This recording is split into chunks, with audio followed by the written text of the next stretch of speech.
In this video, we journey into the heart of the 1st century BC, a time of violent transformation that witnessed the death of the Roman Republic and the birth of the Roman Empire. This is the story of the man who stood at the center of that storm, a man who inherited a world drenched in chaos and left it an empire of marble. Gaius Octavius, who would become the divine Augustus. The Rome he was born into was not merely a republic in crisis.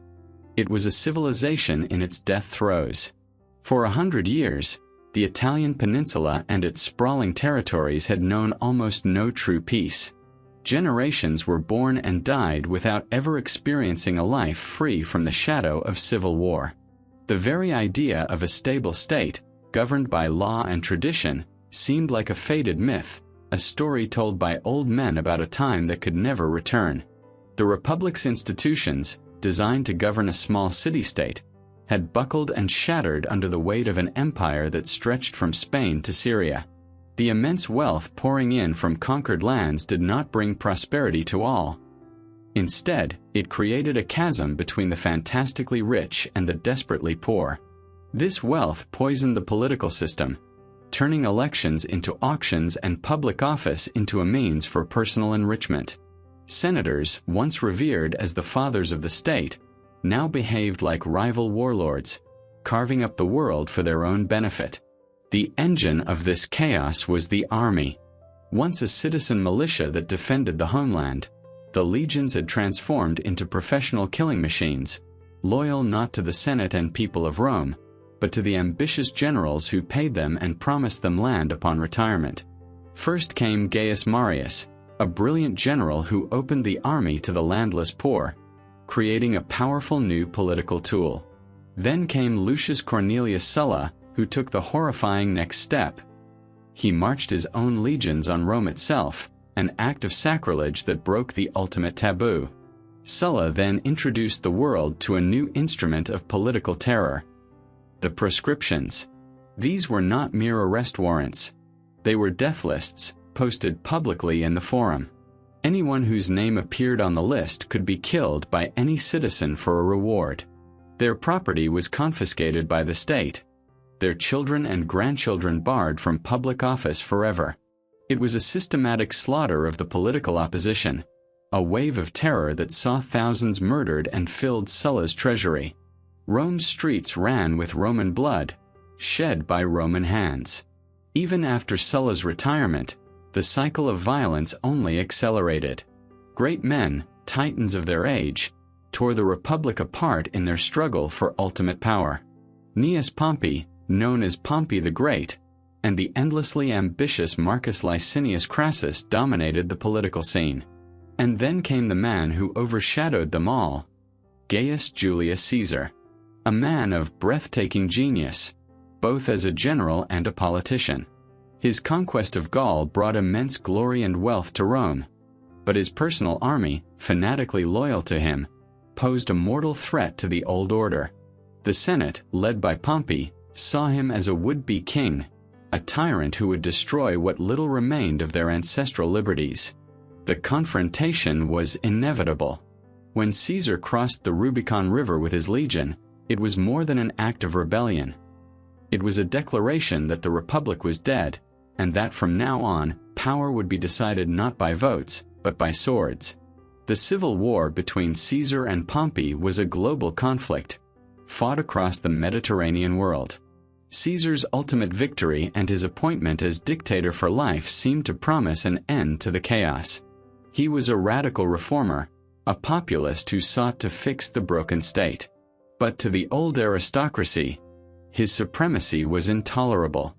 On the Ides of March, 44 BC, a group of senators, calling themselves the Liberators, cornered the unarmed dictator in a meeting hall and stabbed him to death, believing they were restoring the Republic. They were tragically mistaken. They had not saved the Republic. They had merely murdered its master and unleashed a new, more terrible wave of anarchy and civil war. This was the world into which our story's hero was born. A world where the mos maiorum, the revered ways of the ancestors, had been replaced by naked ambition. A world where political disputes were settled with assassinations and massacres. a world where the legions were kingmakers, and loyalty was a commodity to be bought and sold.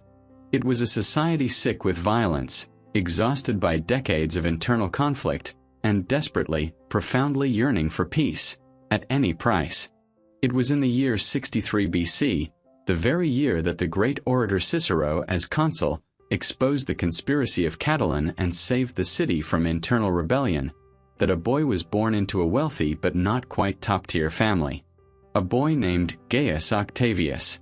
Few at the time would have noticed his birth, and no one could have possibly imagined that this frail child, born amidst the death rattles of the Republic, would be the one to finally silence the chaos and build a new world from the ashes. The family of Gaius Octavius was, by Roman standards, a paradox. On one hand, they were wealthy and respected. On the other, they were outsiders. His father's family, the Octavii, hailed from Velletri, a provincial town southeast of Rome. For generations, they had been prominent members of the local elite, belonging to the equestrian order, the equites.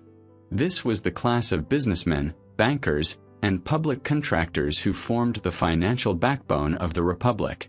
They were the new money of their day, possessing immense fortunes, often greater than those of the ancient aristocratic families. But in the rigid social hierarchy of Rome, wealth alone did not grant access to the highest echelons of power. That was the domain of the nobility, the nobiles, families who could boast consuls and senators among their ancestors. The Octavii had money, but they lacked the one thing that truly mattered, an ancient and illustrious name. Gaius Octavius's father, also named Gaius Octavius, was determined to change that. He was what the Romans called a homo novus, a new man. This was a term for the first man in a family to break into the Senate and win high office. It was an incredibly difficult path, as the established nobility fiercely guarded their privileges and looked down upon such ambitious newcomers. To them, a man like Octavius the Elder was a provincial upstart, no matter how rich or capable he was. Yet, he possessed a quiet determination and a reputation for absolute integrity, a rare quality in that corrupt age. He methodically climbed the cursus honorum, the sequential ladder of political offices. He served as quaestor, then aedile, and finally, in 61 BC, he won the praetorship, a senior judicial and military position. As a praetor and later as governor of Macedonia, he proved to be a remarkably competent and just administrator. He governed his province effectively, putting down local uprisings and earning the respect of both his soldiers and the provincials he ruled. Even the great orator Cicero, a fellow homo novus who was famously critical of his peers, had words of praise for him. It was clear that Octavius the Elder was on a trajectory to the very top, the consulship, the highest office in the Republic.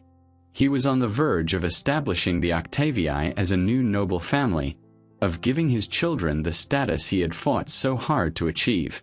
But fate intervened. In 59 BC, while returning to Rome to campaign for the consulship, he died suddenly and unexpectedly in the town of Nola.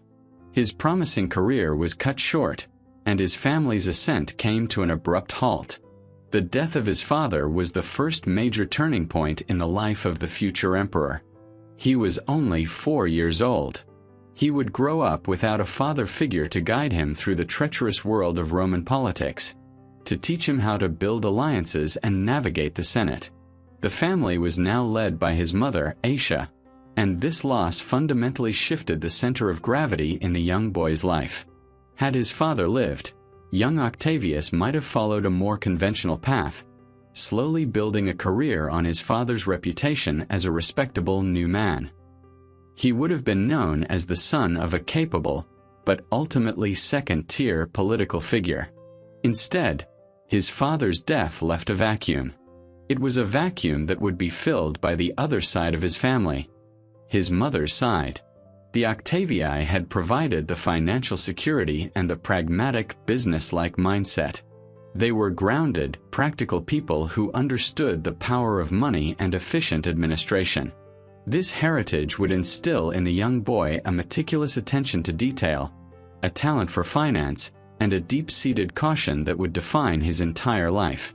He was not a natural gambler like Caesar, nor a man of grand impulsive gestures like Antony. He was a calculator, a manager, and organizer. This was the legacy of the financiers and landowners from Velletri. But it was only half of his inheritance. The other half, the side that would give him his ambition, his sense of destiny, and his claim to greatness, came from his mother. And her family was no ordinary family. She was a member of the Julii, one of the oldest and most revered patrician clans in Roman history, a family that claimed direct descent from the gods. This dual heritage, the pragmatic money of a new man and the divine blood of ancient kings, would create a personality unlike any Rome had ever seen. With the early death of his father, the young Gaius Octavius fell entirely under the influence of his mother's family. And this was a family that operated in a different universe from the provincial bankers and landowners of Velletri. His mother, Asia, was the daughter of Julia the Younger, who was the sister of none other than Gaius Julius Caesar. This single connection elevated the boy from the son of a respectable but unremarkable senator to the grandnephew of the most dynamic and powerful man in Rome. It was a connection that would define his entire existence. The Julii were patricians of the highest order, one of the original clans that had founded Rome. They traced their lineage back not just to kings, but to the gods themselves, specifically to Julius, the son of the Trojan hero Aeneas, who in turn was the son of the goddess Venus. While many old families made similar claims, Caesar, with his characteristic flair, made this divine ancestry a central part of his public image. For him, and therefore for his family, it wasn't just a quaint myth. It was a statement of destiny. Asia, his mother, was the living embodiment of this aristocratic pride, blended with a severe and traditional Roman sense of duty. The historian Tacitus describes her as a pious and watchful mother, one of the great matrons of the old school. She was strict, controlling, and deeply invested in her son's upbringing. She managed his life with meticulous care, ensuring he received the best education and was shielded from any corrupting influences. By all accounts, their household was run with an almost puritanical discipline. Asia rarely let him out of her sight, even insisting he sleep in the same room as her until he came of age. This intense, almost suffocating upbringing had a profound effect on the boy's character. It instilled in him an extraordinary self-discipline and a deep-seated caution. He learned to be reserved, to keep his thoughts to himself, and to present a public face of modesty and propriety, a skill that would later serve him brilliantly in the political arena. While other young aristocrats were known for their wild excesses, Octavius was known for his sobriety and seriousness. That was Asia's influence. But perhaps even more significant in his early years was his grandmother, Julia. It was in her house that the boy spent much of his childhood, and it was she who first introduced him to the world of high politics. Julia was a politically astute woman who understood the power of her family's name. When she died in 51 BC, the 12-year-old Octavius was chosen to deliver her funeral oration from the rostra in the Roman Forum. This was a remarkable honor for one so young. Delivering a public eulogy for a prominent female relative was a tradition among the Julian clan. Caesar himself had done the same for his aunt years earlier. By placing his young grandnephew in the public eye, Caesar was subtly marking him as a boy to watch, a potential heir to the Julian legacy. For the young Octavius, standing before the crowds of Rome, eulogizing the sister of the great Caesar, it must have been a formative experience. It was his first taste of public life, his first moment of connection with the Roman people, and a clear sign that he was part of something much larger than himself. Growing up under the watchful eyes of these two formidable women, Asia and Julia, shaped him in ways his father never could have. From the Octavii, he inherited a practical mind for finance and administration. But from the Julii, he inherited a sense of destiny. He learned that to be a Julian was to be set apart, to be destined for greatness. He absorbed their aristocratic disdain for the chaos of mob politics, even as he would later learn to master it.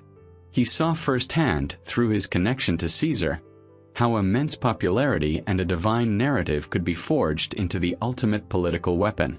While his father's ambition was to join the nobility, the ambition of the Julii was to rule it. This dual inheritance was the key to his future success. He had the practical managerial skills of a new man, combined with the boundless ambition and godlike self-assurance of an ancient patrician. He was being molded into the perfect political instrument, a man who could balance a budget with the same cold precision he would one day use to sign a death warrant, all while believing he was fulfilling a divine mission. The quiet, disciplined boy was learning the great secret of power, that it flows not just from money or armies, but from a story, a legacy. And his family had the greatest story of all. So, the boy who would one day rule the world was a product of two starkly different traditions. This dual inheritance was not a conflict within him, but a fusion that created a formidable and unique political animal. From his father's side, the Octavii, he inherited the mindset of an equestrian, a man of business. This was the source of his legendary administrative talent, his almost obsessive attention to detail, and his careful management of finances. Throughout his life, he kept meticulous records of state revenues and expenditures, often writing them out in his own hand. Unlike many aristocrats who viewed such matters as beneath them, Octavius understood that money was the true bedrock of power. An empire could not run on glory alone. It needed a balanced budget. This practical, grounded approach was the legacy of the bankers of Velletri. It made him cautious, patient, and methodical. He was never one for reckless charges or grand, ill-conceived schemes. He preferred to plan, to calculate, and to wait for the perfect moment to act.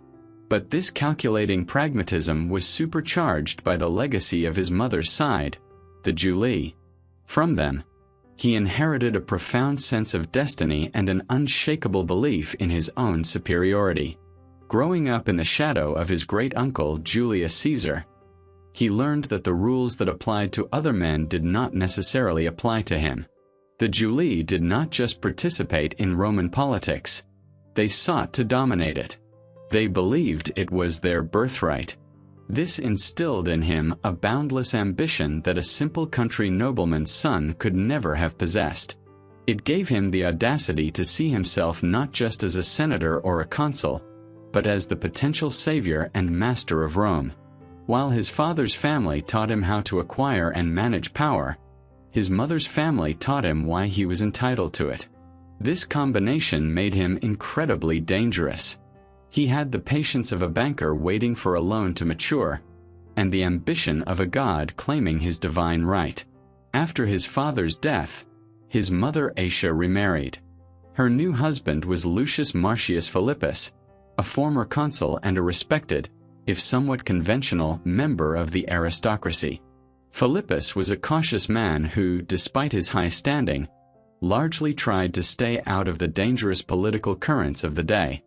He seems to have been a decent stepfather to the young Octavius, but he did not possess the driving ambition of the boy's biological father, nor the divine aura of his Julian relatives.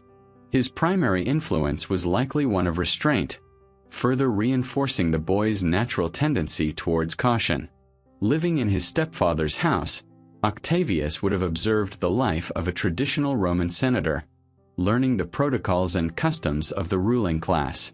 However, the true star in his firmament was always Caesar. As Caesar's power grew, so did his interest in his young grandnephew. He had no legitimate sons of his own, and his only daughter Julia had died. The question of who would carry on his name and legacy was a pressing one. Caesar began to subtly draw the young Octavius into his orbit. In 47 BC, at the age of 16, Octavius was elected to the College of Pontiffs, a prestigious religious body, a clear sign of his great-uncle's favor.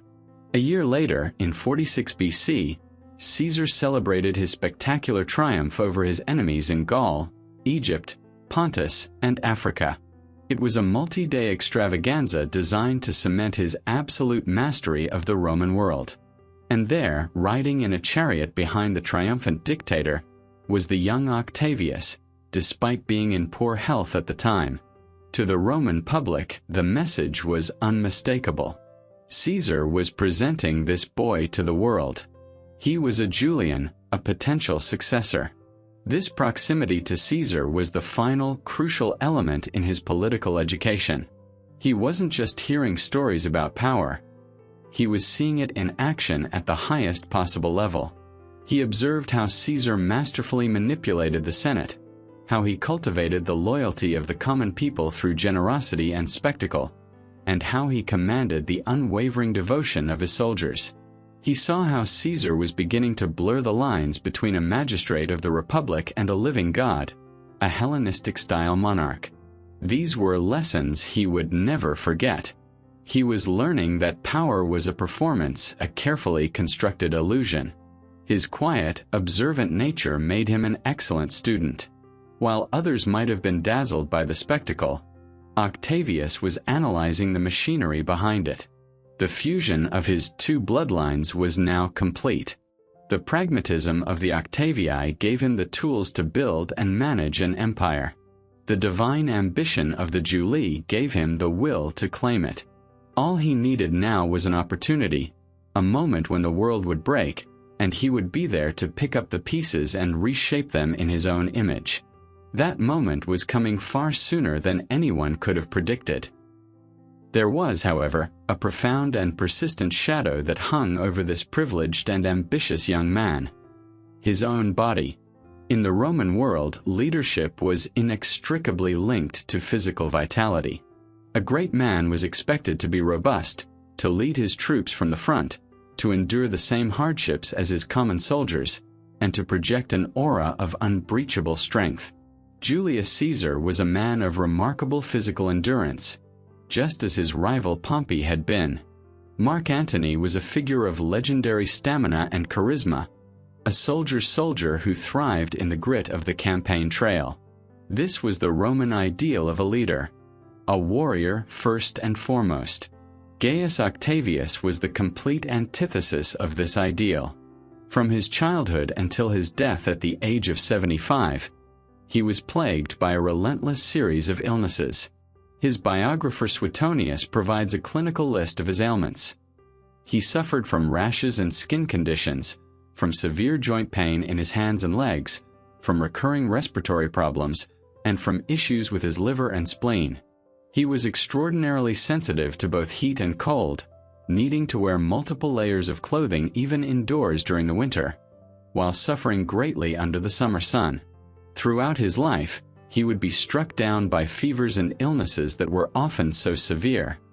His family and the state feared for his life. This was not a matter of occasional sickness. It was a constant, defining feature of his existence. In a society that valued physical prowess above almost all else, this chronic frailty would have been a source of deep insecurity and shame. It marked him as different, as inadequate. He could never hope to personally dominate a battlefield through sheer physical presence the way his great-uncle had. He could not win the adoration of his soldiers by drinking and brawling with them, as Antony did.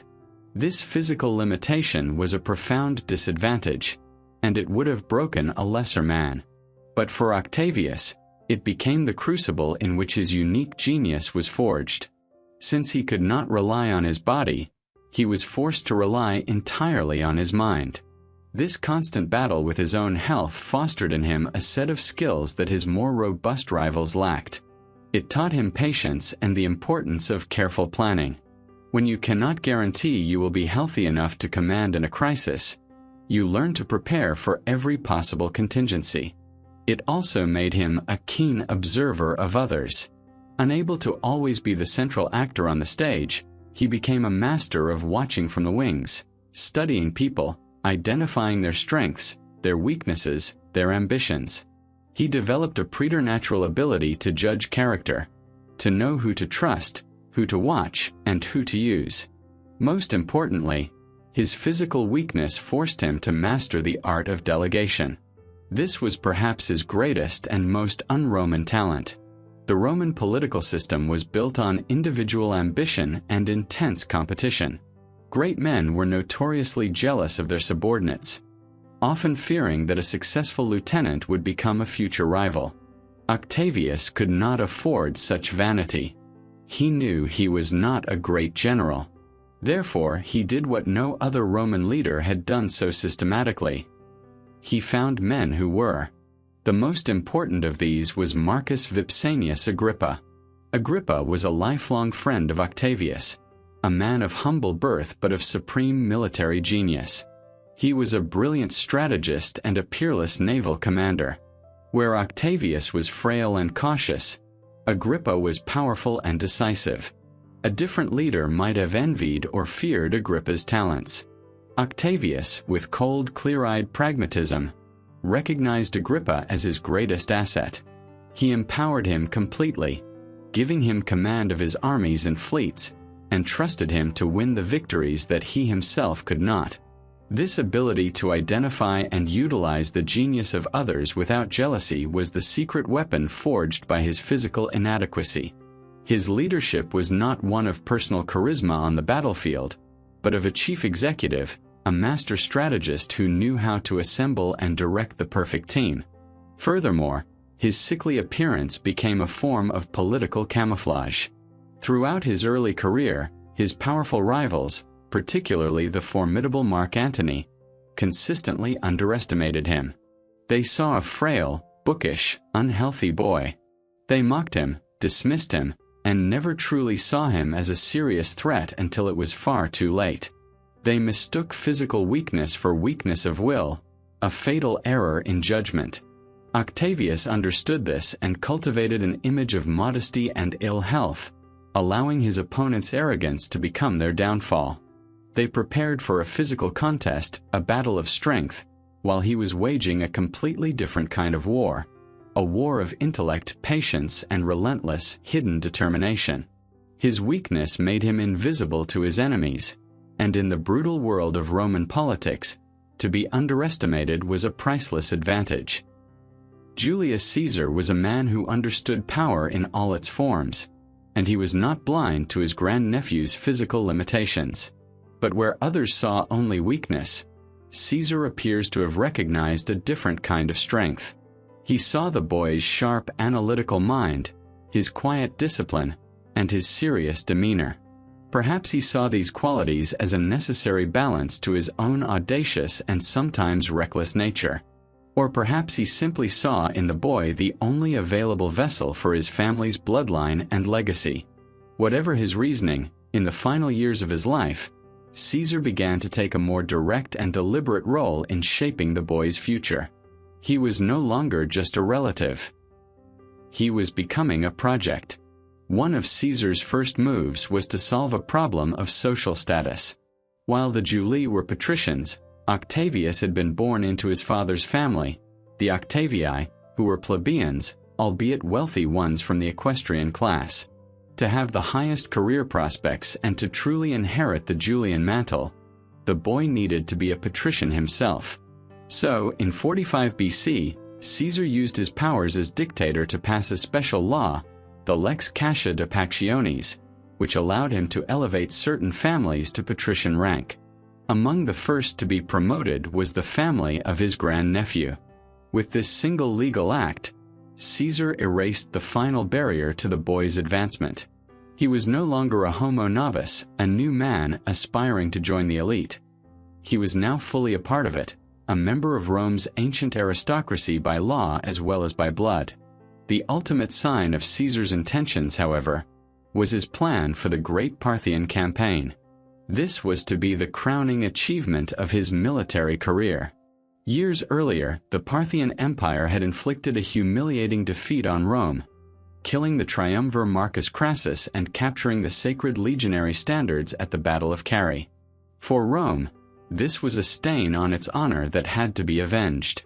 Caesar was assembling a massive army, 16 legions and 10,000 cavalry, for a multi-year war to conquer Parthia and push the boundaries of the empire to the edge of India, emulating his hero, Alexander the Great. And he decided that the 17-year-old Octavius would accompany him. This was not a decision made lightly. A grueling campaign in the harsh deserts of Mesopotamia was no place for a sickly teenager. It's clear Caesar did not intend for Octavius to be a frontline commander. Instead, he was to be a member of the dictator's personal staff, a contubernalis, literally a tentmate. This was the ultimate form of Roman apprenticeship. Octavius would live at the center of power, observing every decision, every strategic debate, every logistical calculation involved in running a war of unprecedented scale. He would learn how a supreme commander manages his generals, secures supply lines, conducts diplomacy with allied kings, and maintains the morale of tens of thousands of soldiers. It was to be a masterclass in military and political leadership, taught by the greatest practitioner alive. While the Grand Army was still assembling, Caesar decided to send Octavius ahead, to Apollonia, a city on the coast of what is now Albania. The choice of location was significant.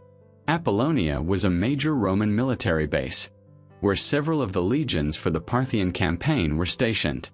It was also a renowned center of Greek culture and learning, home to a famous school of philosophy and rhetoric.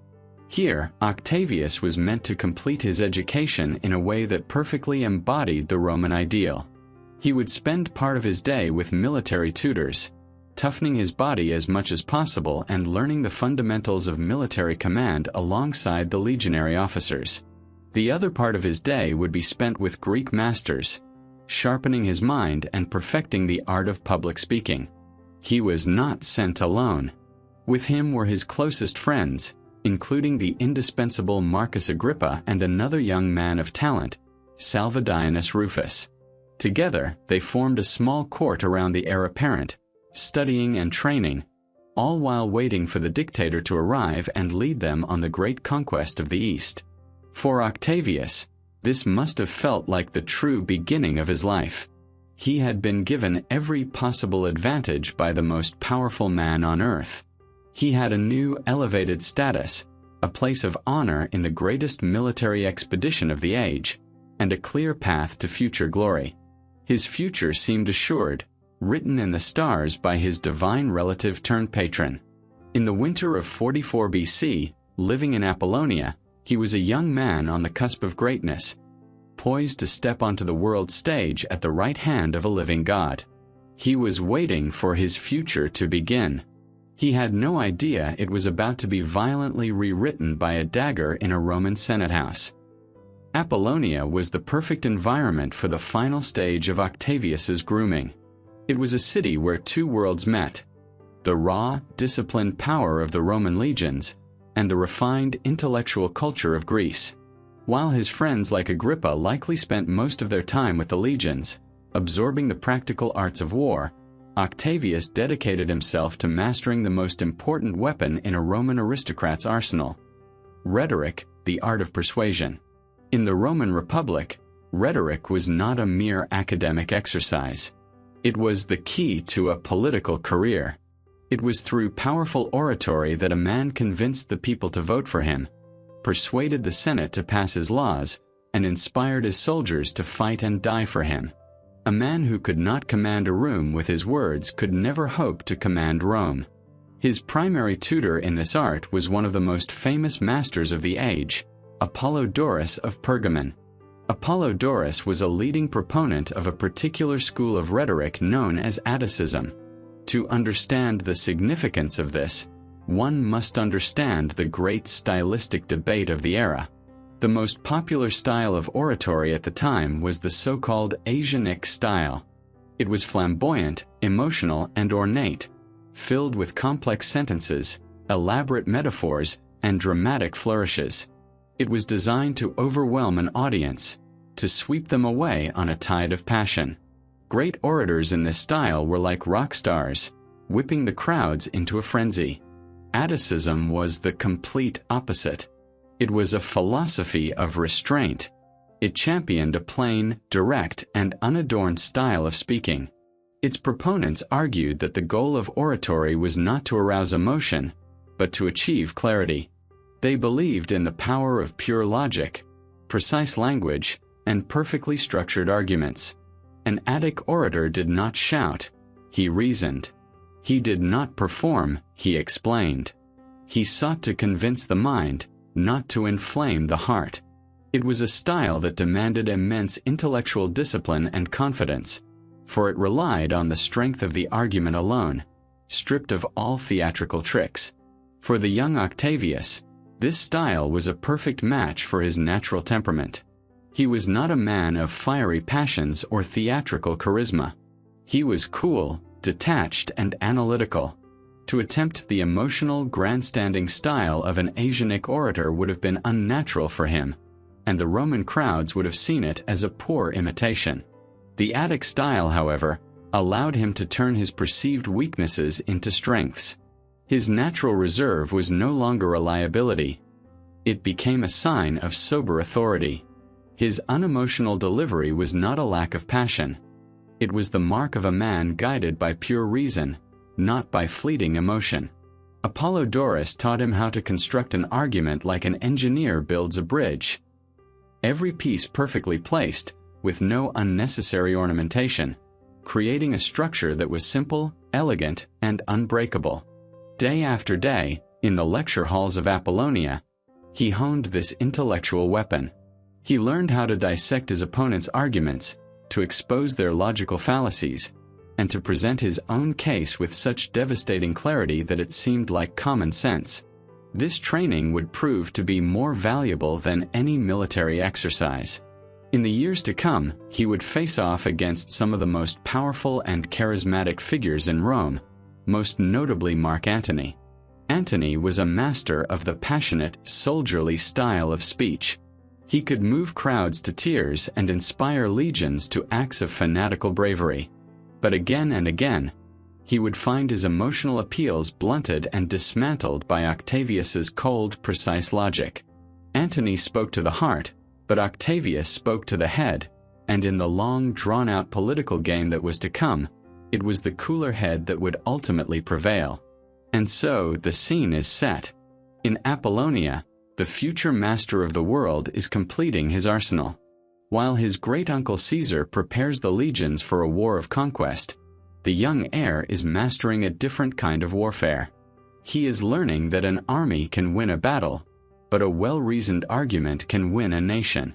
He is forging a public persona, not a passionate demigod like Caesar, but a calm, rational, and authoritative figure, a restorer of order, a man of intellect.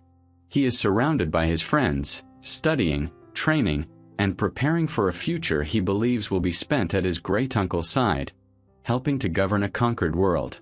He is 19 years old, and he is a student, quietly perfecting his craft, utterly unaware that his final exam is about to begin, and that it will be a fight for his very survival. The world he is preparing for is about to be shattered, and the news is already on its way across the Adriatic Sea. In Apollonia, the routine of study and military drills continued. The spring of 44 BC was approaching, and with it, the expectation of Caesar's arrival to lead the legions east. For Octavius and his friends, it was a time of anticipation, the final quiet moments before their world would be consumed by the grandest military campaign in Roman history. Then, one day in late March, a ship made a frantic crossing from Brundisium in Italy, carrying not military orders, but a message that would stop the world on its axis. The letter was from his mother, Asia. It was short, panicked, and devastating. On the 15th of March, the Ides of March, his great-uncle, the dictator Gaius Julius Caesar, had been assassinated. The news was almost incomprehensible. Caesar was not just the ruler of Rome. He was a figure who had begun to seem invincible, more than a man. He had defeated every foreign enemy and every Roman rival. The Senate had showered him with honors, declaring him Pater Patri, father of the fatherland, and appointing him dictator for life. Statues of him were being placed among the gods. How could such a man be killed? And not on some distant battlefield, but in the heart of Rome itself. The details that trickled in were even more shocking. The assassins were not foreign agents or common criminals. They were a group of over 60 Roman senators, men who dined with him and owed him their careers. They called themselves the Liberatores, the Liberators. Their leaders were Marcus Junius Brutus, a man Caesar had pardoned after the Civil War and treated almost as a son, and Gaius Cassius Longinus, a brilliant but bitter military officer. They had planned their attack with chilling precision. The assassination did not take place in the main Senate house, which was under repair, but in a meeting room attached to the great theater of Pompey. An almost poetic irony, as it was a monument built by Caesar's greatest rival. When Caesar arrived for the meeting, he was unarmed and had dismissed his bodyguard, a sign of his self-confidence, or perhaps his arrogance. As he took his seat, the conspirators surrounded him under the pretext of presenting a petition. Then, they drew daggers they had hidden in their togas and struck. One after another they stabbed him. He fought back at first, but seeing the face of Brutus among his attackers, he reportedly covered his head with his toga and fell at the base of a statue of Pompey, his life bleeding out from 23 wounds. The liberators had acted on a point of principle. They genuinely believed that by killing the tyrant, they were restoring the freedom of the Roman Republic. They imagined that the people and the Senate would rise up and thank them as heroes. They were catastrophically wrong. When they emerged from the building, their daggers still dripping with Caesar's blood, and proclaimed that the tyrant was dead, they were met not with cheers, but with stunned silence, followed by panic. The city locked down. Senators and citizens fled to their homes, fearing a new wave of proscriptions and civil war. The conspirators had a plan to kill a man, but they had no plan for what to do next. Into this power vacuum stepped one of Caesar's key lieutenants, a man who had been waiting outside the meeting hall, Mark Antony, a brilliant and battle-hardened general. Antony was serving as consul alongside Caesar. While the assassins hesitated, Antony acted. He secured Caesar's official papers and, more importantly, his vast personal treasury. A few days later, at Caesar's public funeral, Antony delivered a masterful eulogy. He read Caesar's will, which left a substantial sum of money to every single citizen of Rome and bequeathed his beautiful gardens to the public. Then, he dramatically pulled back the dictator's toga to reveal his mutilated, blood-soaked body to the horrified crowd. The citizens who had loved Caesar exploded in a riotous fury. They hunted the assassins, who were forced to flee the city for their lives. The liberators had not saved the Republic. They had plunged it into a new and even more terrifying cycle of violence. For the 19-year-old in Apollonia, this news was a personal and political earthquake. His entire future, so carefully planned by Caesar, was gone. His patron, his protector, the architect of his career, was dead, murdered by his peers. Instantly, Octavius's status was transformed. He was no longer the favored heir of the most powerful man alive. He was the vulnerable grandnephew of a slaughtered dictator. His life was in immediate danger. The legions stationed in Apollonia, loyal to Caesar, might mutiny or fall into chaos. The assassins in Rome might now see him as a target, a loose end to be eliminated. His name, once his greatest asset, was now his greatest liability. He was a teenager, far from home, surrounded by veteran soldiers and ambitious officers, with no allies, no army of his own, and no clear path forward. The world had broken. The student was gone. In his place was the son of a murdered god. And his first decision would determine whether he would live to see his 20th birthday, or die as a footnote in another man's story. Reeling from the news of the assassination, surrounded by the nervous energy of the legions in Apollonia, Octavius was isolated and vulnerable. His first thoughts must have been of survival. But then, soon after the initial message, a second thunderbolt arrived from Rome. one that would transform his personal grief into a life-or-death political crisis. More messengers brought the full, staggering details of Julius Caesar's last will and testament. And it was this document that would change everything. In his will, Caesar had made a decision that shocked the Roman world. He had posthumously adopted his grandnephew as his son. In Roman law, adoption was not a sentimental gesture. It was a profound legal and spiritual transformation. The adopted person legally died to their old family and was reborn into their new one.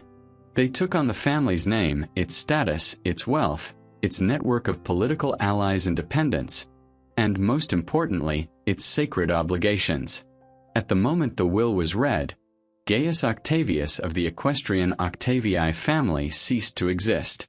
He was now, by the will of the dead dictator, Gaius Julius Caesar Octavianus. He was now, legally and spiritually, Caesar's son. This adoption came with a staggering inheritance. Octavianus, as he would now be known, was named the heir to 3/4 of Caesar's colossal private fortune, one of the largest the world had ever seen. This instantly made the 19-year-old one of the wealthiest men in Rome. But the money, as immense as it was the least significant part of the inheritance. The true prize, and the true poison, was the name itself. The name Caesar was no longer just a family name. It had become a symbol. To the common people of Rome, it represented generosity and championship of their cause. To the thousands of veteran soldiers Caesar had settled in colonies across Italy, it represented the source of their land, their livelihood, and their undying loyalty. The name Caesar was a political weapon of unimaginable power. It was a key that could unlock the hearts of the people and the devotion of the legions. But with this power came an unavoidable and terrible burden. As Caesar's son, he inherited a sacred duty, the most important duty a Roman son had, pietas. This was the obligation to uphold the honor of one's family and, above all, to avenge a murdered father. By accepting the name, he was publicly declaring his intention to hunt down and destroy the assassins, men like Brutus and Cassius, who were now powerful figures with armies of their own. Furthermore, he was stepping onto a stage already crowded with giants. Caesar's most powerful lieutenant, Mark Antony, a seasoned general and the current consul, saw himself as Caesar's natural political successor. He had no intention of stepping aside for a sickly, unproven 19-year-old. By claiming his inheritance, Octavianus was not just challenging the assassins. He was declaring himself a direct rival to Antony and every other ambitious man in Rome. The advice from his family was unanimous, desperate, and clear. His mother Asia and his stepfather Philippus sent him frantic letters from Rome, begging him to be sensible. They urged him to refuse the adoption and the inheritance, to accept only the name of Octavius and live as a private citizen. He was now fabulously wealthy from his biological father's side, and the portion of Caesar's will he could claim as a simple relative. He could live a life of luxury and safety, far from the murderous game of Roman politics. To accept the name Caesar, they argued, was to paint a target on his back. It was an act of madness. It was suicide. Every logical argument supported their position. He was a teenager with no political experience. He had no army, no powerful allies in the Senate. His health was fragile. His opponents were seasoned veterans and ruthless political operators who commanded dozens of legions. They would crush him without a second thought. The sensible path was clear: renounce the name, take the money, and disappear. Live. And so, in his tent in Apollonia, the young man faced an impossible choice. On one side was safety, obscurity, and a long life. On the other was a name, a ghost, and a legacy. To accept was to declare war on the most powerful men in the world. To refuse was to betray the memory of the man who had chosen him, and to extinguish the divine spark of the Julii that his mother and grandmother had so carefully nurtured within him. It was a choice between who he was, Gaius Octavius, the respectable equestrian's son, and who he could become, Caesar. The fate of the next 500 years of Western history rested on the decision of a sick, grieving, and profoundly underestimated boy. Faced with the choice between a long, safe life and a short, glorious one, the young man in Apollonia did not hesitate. The advice of his family, born of love and fear, was based on logic and reason. But Octavianus was not guided by reason alone. He was guided by the dual inheritance in his blood, the cold calculation of the Octavii and the divine ambition of the Julii. In that moment the ambition won. He would not renounce the name. He would not refuse the adoption. He would not hide. He would become Caesar. This was the first true glimpse of the man he would become. In this moment, the quiet, sickly student was replaced by a political actor of terrifying resolve. He brushed aside the warnings of his mother and stepfather, displaying a cold independence that must have shocked them. He understood something they did not. The name Caesar was a force of nature. To refuse it was to let that power fall into the hands of another like Mark Antony. To accept it was to seize control of destiny itself. It was the greatest gamble a man could take, and he took it without flinching. His actions were immediate and decisive. He did not wait for approval or for the political situation in Rome to settle. He gathered his friends, Agrippa and the others, and informed them of his decision. Then, he went to the legions stationed nearby. He did not yet ask for their loyalty, but he presented himself to them not as Gaius Octavius, but as Caesar. He was testing the name, feeling its power for the first time. The reaction of the common soldiers, who had revered the murdered dictator, was everything he could have hoped for. He knew he could not stay in Apollonia. He had to get to Italy, to the heart of the storm. He commandeered ships and, with a small group of followers, he crossed the Adriatic Sea. It was an act of immense bravery. The sea was patrolled by fleets controlled by his potential enemies. If caught, he would have been killed without ceremony. He chose not to land at the major port of Brundisium directly, a sign of his innate caution. Instead, he landed at a small, obscure town further down the coast, wanting to gather intelligence before revealing his hand. The news he received was grim. The assassins still had influence. Antony was in control of Rome. The situation was volatile and dangerous. From there, he made his way to Brundisium. This was a critical moment. Brundisium was the main port connecting Italy to the east, and its garrison was filled with Caesar's veterans, soldiers who had fought with the dictator in Gaul and the civil wars. They were tough, cynical, battle-hardened men. Their reaction to this smooth-faced, 19-year-old claimant would determine everything. As he approached the city, word of his arrival spread like wildfire. Caesar's son is here. The veterans poured out of the city gates to meet him. They were not just curious. They were ecstatic. For them, Caesar was not just a general. He was their patron, the source of their wealth and status. His murder had been a personal blow, an act of betrayal against their leader and themselves. And now, here was his son, the living embodiment of their murdered hero, a boy who bore the most sacred name in their world.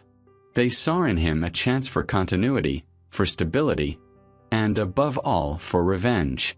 They surrounded him, not as a boy, but as their new commander. They offered him their protection, their loyalty, and their swords. In that moment, everything changed. Octavianus was no longer just an heir on paper.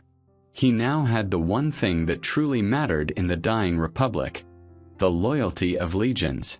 He had a power base. He entered Brundisium not as a fugitive, but as a general. He immediately began to act the part. He made speeches to the soldiers, using the calm, rational style he had perfected in Apollonia. He didn't make wild promises. He spoke of duty, of honoring his father's will, and of the legacy they all shared. He began to skillfully and illegally recruit these veterans into his own private army, using the promise of the money Caesar had left them in his will, money that Mark Antony was currently holding in Rome. The sickly boy who had left Rome for an education was now returning as a warlord. He was still physically frail, still a teenager, still massively outmatched by his opponents. But he now possessed two priceless assets: a name that could move the masses, and an army of loyal veterans willing to die for it. He began his slow march north, towards Rome. He was no longer running from his fate. He was marching to claim it. The great game had begun. When Gaius Julius Caesar Octavianus entered Rome in April of 44 BC, he did not do so quietly. He deliberately gathered a large crowd of supporters and Caesar's veterans to escort him into the city. It was pure political theater. He was signaling to the entire Roman world that he had arrived, not as a private citizen come to claim a family inheritance, but as a public figure, as Caesar's son, with a faction already at his back. The city was a powder keg, and he had just lit a match. Rome was nominally under the control of the consul, Mark Antony. The liberators, Brutus and Cassius, had fled the city after the funeral riots but were now in the east, gathering armies. The Senate, led by towering figures like the great orator Cicero, was desperately trying to play both sides, hoping to regain its authority in the ensuing chaos. Into this deadly game walked a 19-year-old. His first and most important task was to confront the man who held all the cards: Mark Antony. Antony was at the height of his power. He was consul, he had Caesar's treasury, and he had the loyalty of the legions stationed in Italy. He was a man in his prime, a battle-scarred warrior with immense charisma and a fearsome reputation. He was living in the magnificent former house of Pompey the Great, a symbol of his new status as the master of Rome. It was here that Octavian went to formally present himself and claim his inheritance. The meeting was a classic confrontation between established power and nascent ambition. We can imagine the scene. Antony, the powerful consul, surrounded by his guards and political allies, receives the slender, pale young man who didn't even look his 19 years. Octavian, for his part, would have been outwardly respectful, observing all the proper formalities due to a consul of Rome. But his words, delivered in that calm, precise style he had perfected, carried a will of iron. He formally introduced himself as Caesar, and announced that he had come to accept his adoption. Then came the critical demand. He asked Antony to hand over the money and papers of his late father. He needed the cash, 700 million sesterces, a truly astronomical sum, to pay the legacy Caesar had promised in his will to the people of Rome. Antony's reaction was one of pure, arrogant condescension. For him, this was not a negotiation. It was an irritation. He likely laughed. He treated Octavian not as an equal, not even as a junior partner, but as a presumptuous child. He refused to call him Caesar, pointedly and repeatedly addressing him as Octavius. This was a deliberate public insult, an attempt to deny his very identity. Antony then lectured the boy on the realities of politics. He claimed that Caesar's money wasn't private wealth to be handed over. It was state money, and he, as consul, had already allocated it for public purposes. This was a lie, but it was a lie backed by legions. He told Octavian he should be grateful that Antony had prevented the Senate from declaring Caesar a tyrant, and that he was lucky to be alive. The message was clear. You are nothing. I am in charge. Go away and don't bother me. Octavian left the meeting empty-handed, publicly humiliated. To any outside observer, it would have seemed like a total defeat. The boy had challenged the Titan and been swatted away like an insect. Antony certainly saw it that way. He had put the child in his place and could now focus on the real threats, like Brutus and Cassius. He had just made the single greatest miscalculation of his life. Because Octavian was not defeated. He was a student of his great-uncle, and he had learned his lessons well. If Antony would not give him the money to win over the people, he would find it himself. In a move of breathtaking political genius, Octavian did something completely unexpected. He announced that since the consul was dishonoring Caesar's will, he, as the loyal son, would fulfill his father's promises out of his own pocket. He immediately put all of his own considerable inherited properties up for sale. He borrowed heavily from family and friends. He liquidated every asset he had. He began to pay the 300 sesterces promised to every citizen of Rome, man by man. The political effect was immediate and devastating for Antony. Overnight, the narrative shifted. Antony, who had tried to portray himself as Caesar's loyal successor, now looked like a greedy tyrant who was hoarding the dictator's money and cheating the people of their inheritance. Octavian, the unknown boy, was suddenly seen as a figure of incredible piety and generosity, a true son who would bankrupt himself to honor his father's last wishes. The common people of Rome began to adore him. The veterans saw his actions as proof that he was worthy of the name he carried. He had lost the private battle with Antony in his mansion, but he had won a resounding public victory in the Forum. He had outmaneuvered the master politician at his own game, using not soldiers, but finance and public relations. The giants of Roman politics were beginning to realize that the boy they had dismissed was not a pawn.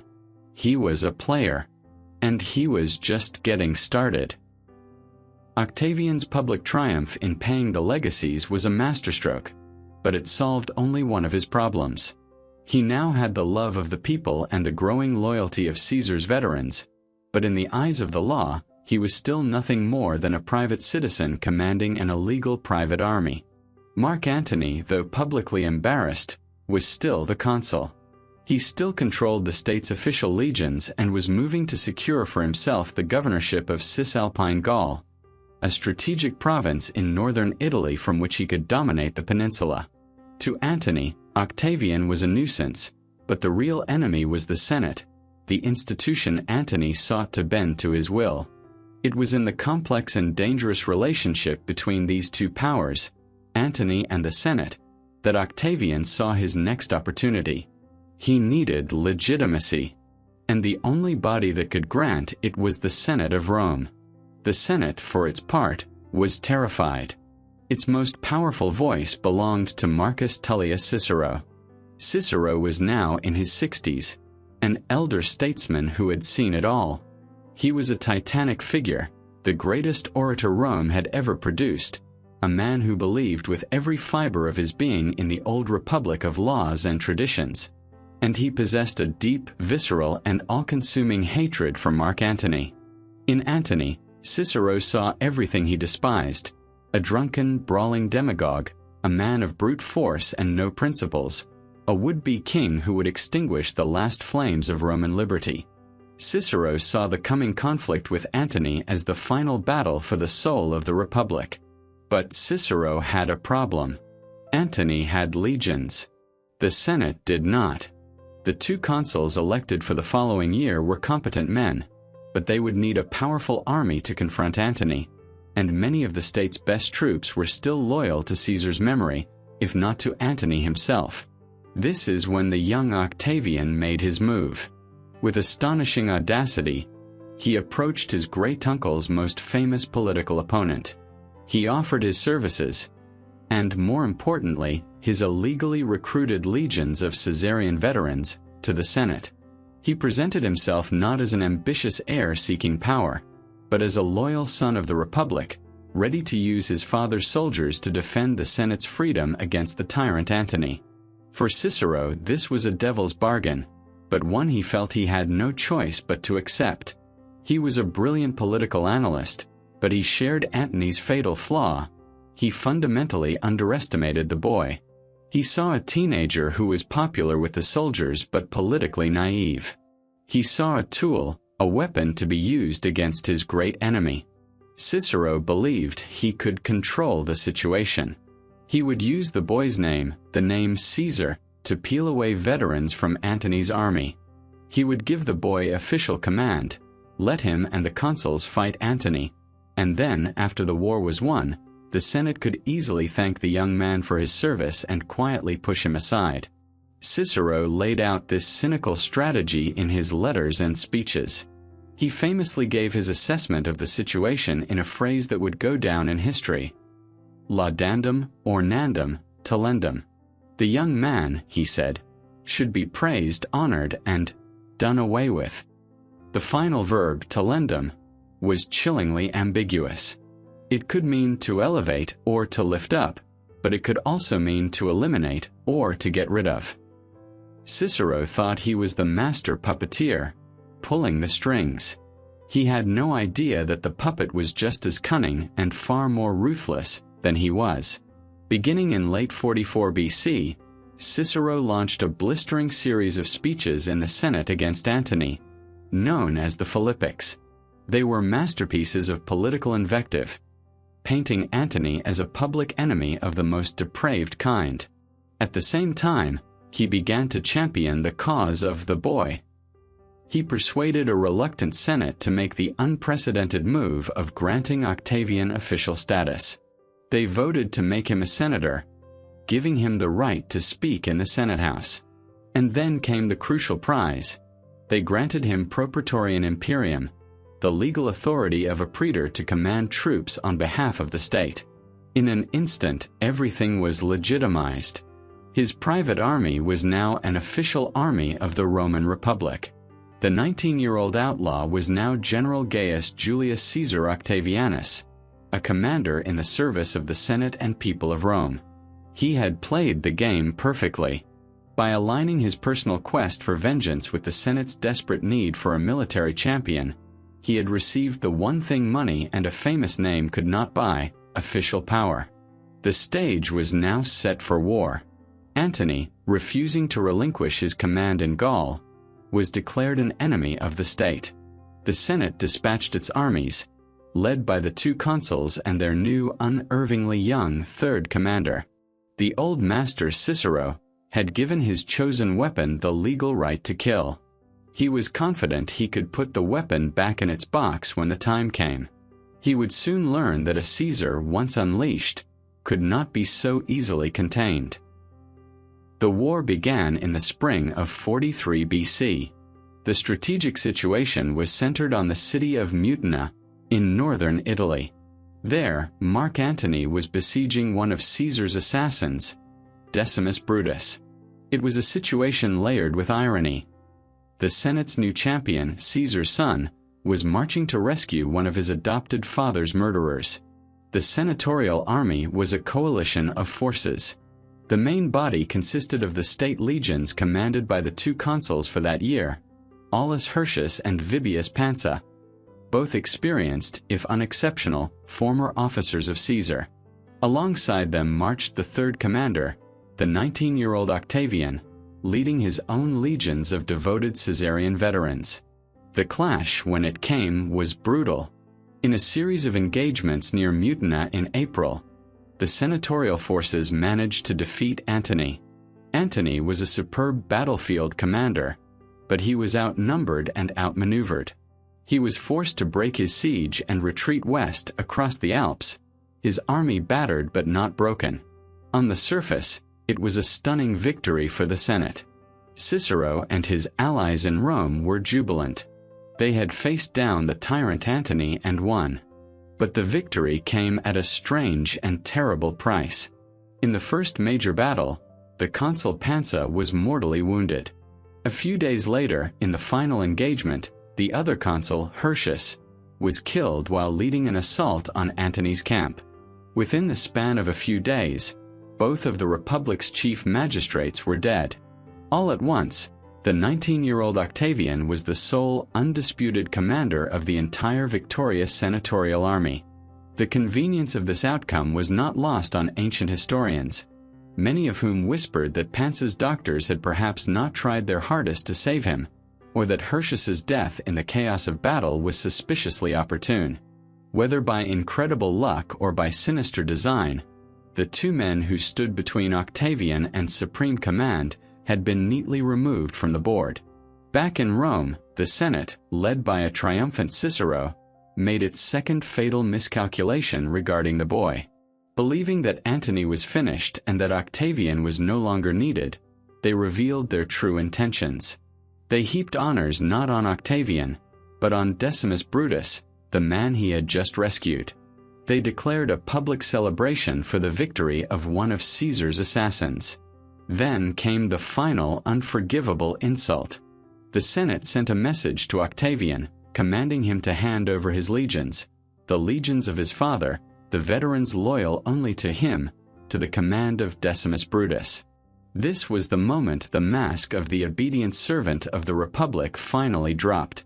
For months, Octavian had played the part of the dutiful junior commander. Now, he understood the depth of the Senate's contempt for him. They had used him, and now they intended to discard him. But he was not the same naive boy who had arrived in Italy a year earlier. He was now the commander of 8 legions, soldiers flushed with victory and utterly devoted to his name. When he informed his centurions of the Senate's orders, their reaction was explosive. They would rather die than serve under one of Caesar's murderers. They urged their young general to claim what was rightfully his. Octavian sent a delegation of his centurions to Rome with a simple, audacious demand: that he be made consul, the highest office in the state.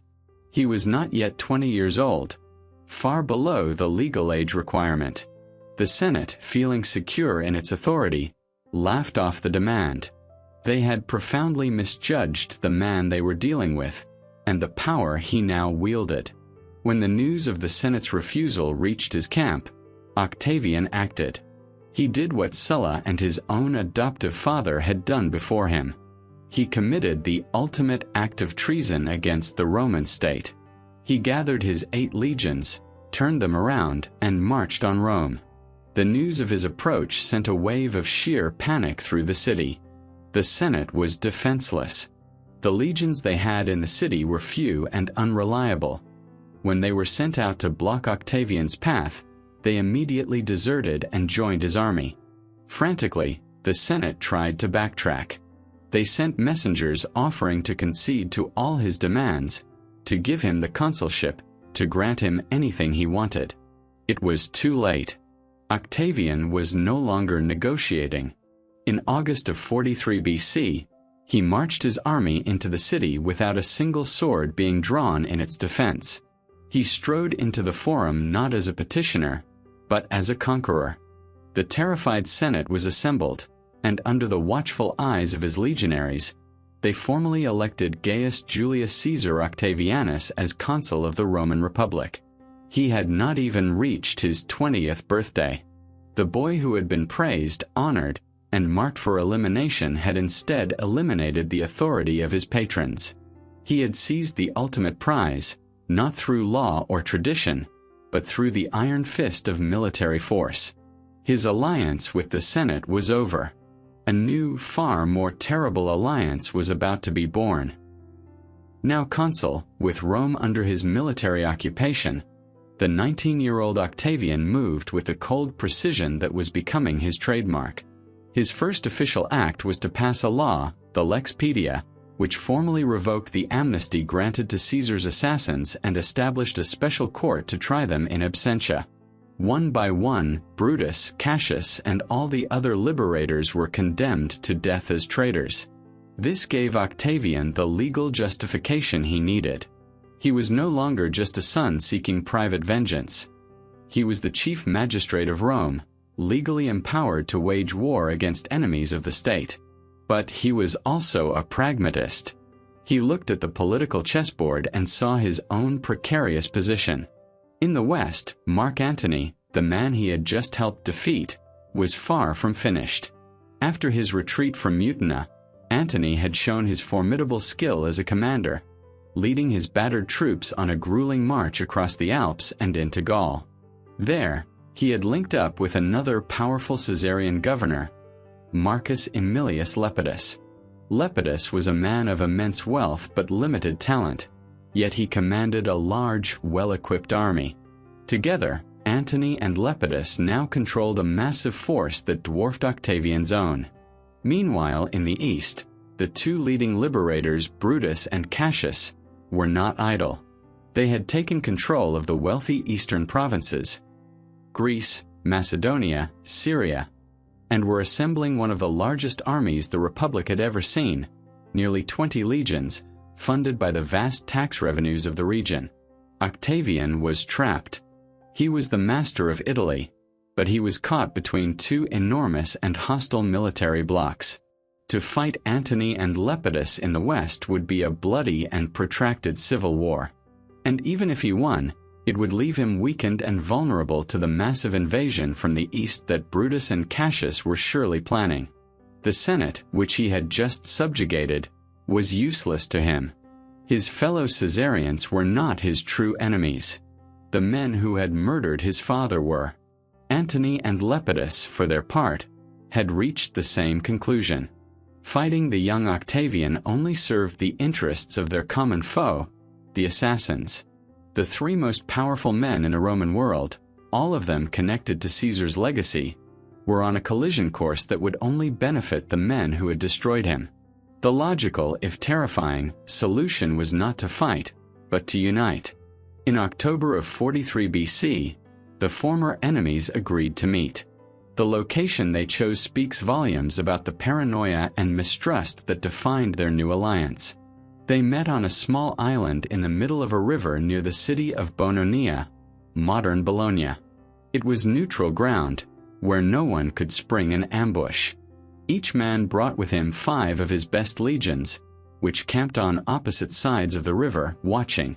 The 3 leaders advanced alone to a bridge, and in full view of their armies, they searched one another for hidden daggers.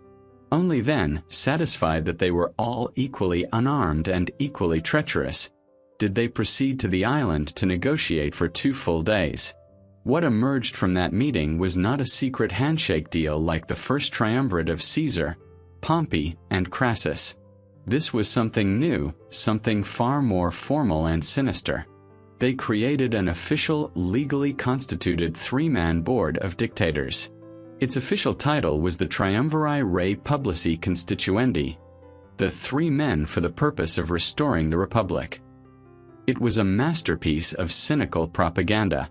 They were not restoring the Republic. They were formalizing its murder. They forced the tribal assembly in Rome to pass a law, the Lex Titia, which granted them supreme power for a period of 5 years. As triumvirs, they had the authority to make laws without consulting the Senate or the people. They could appoint all magistrates. Their legal judgments could not be appealed. And they had the power to condemn Roman citizens to death without a trial. They were 3 kings, 3 absolute rulers who stood above the law, their power backed by the 43 legions they collectively commanded. The last vestiges of the Roman Republic were swept away, replaced by an officially sanctioned military junta. Their mission was simple. First, they would march east and destroy the armies of Brutus and Cassius, completing the vengeance for Caesar's death. Second, and more immediately, they needed to solve a catastrophic financial problem. To secure the loyalty of their 43 legions, they needed to pay them, and pay them well. This would require a sum of money so vast it dwarfed any treasury in the world. But the wealthy eastern provinces were in the hands of their enemies. They needed to raise the money here and now in Italy. And they decided to do it by following the brutal example of the dictator Sulla.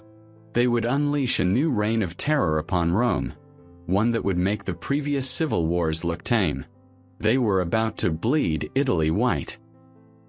The 3 new masters of the Roman world, Octavian, Antony, and Lepidus, returned to Rome not as restorers of the Republic, but as its executioners.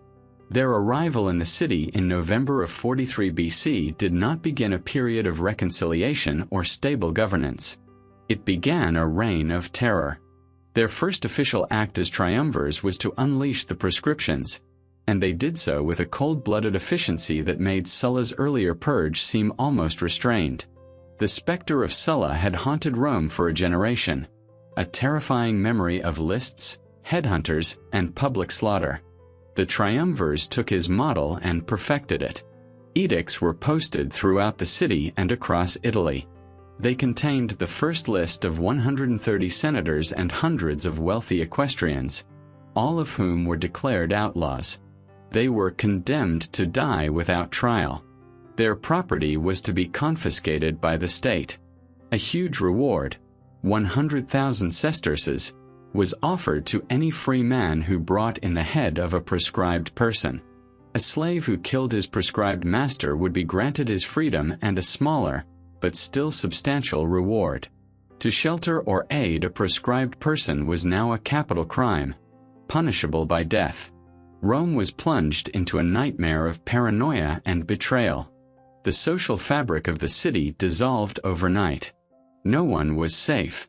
Sons turned against fathers, slaves against masters, friends against friends, all for the promise of money or freedom. Armed gangs of soldiers roamed the streets, hunting their prey. The heads of the murdered were brought to the triumvirs' headquarters and nailed to the rostra in the Forum, the very speaker's platform from which Cicero had once defended the Republic. It was a gruesome public display of their absolute power, a warning to any who might dare to oppose them. The official justification for this slaughter was the elimination of political enemies, the allies of Caesar's assassins. And it was true that many on the lists were opponents of the Caesarian faction. But the true, overriding motive was money. The triumvirs had 43 legions to pay. They needed cash on a scale never before imagined.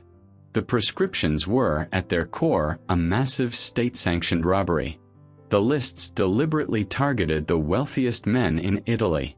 Their vast estates, their city mansions, their fortunes in cash and treasure, all of it was seized to fill the triumvirs' war chest. It was a transfer of wealth accomplished through mass murder. And what was the role of the young consul, the man who had so recently been the champion of the Senate, the supposed defender of the state?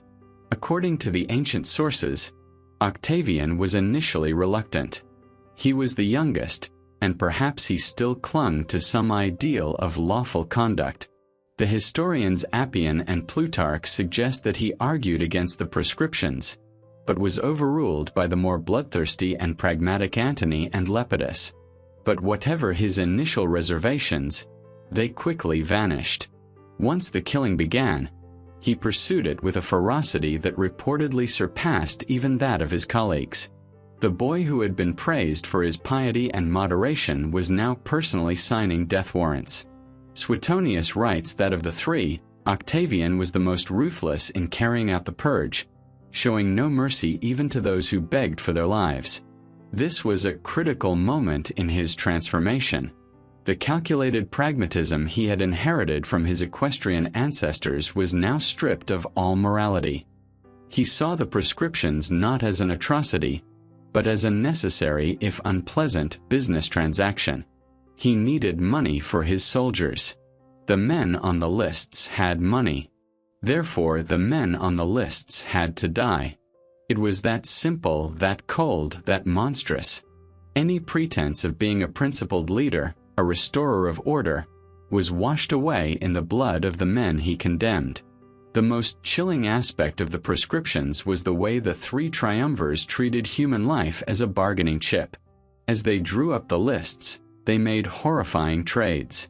To ensure a man they wanted dead was on the list, they each had to give up someone close to them whom another triumvir wanted dead. Lepidus, the weakest of the three, agreed to proscribe his own brother, Lucius Paulus.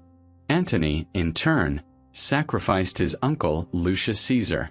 And Octavian, to prove his commitment to this new brutal order, had to make his own sacrifices, giving up men who had been his guardians or allies.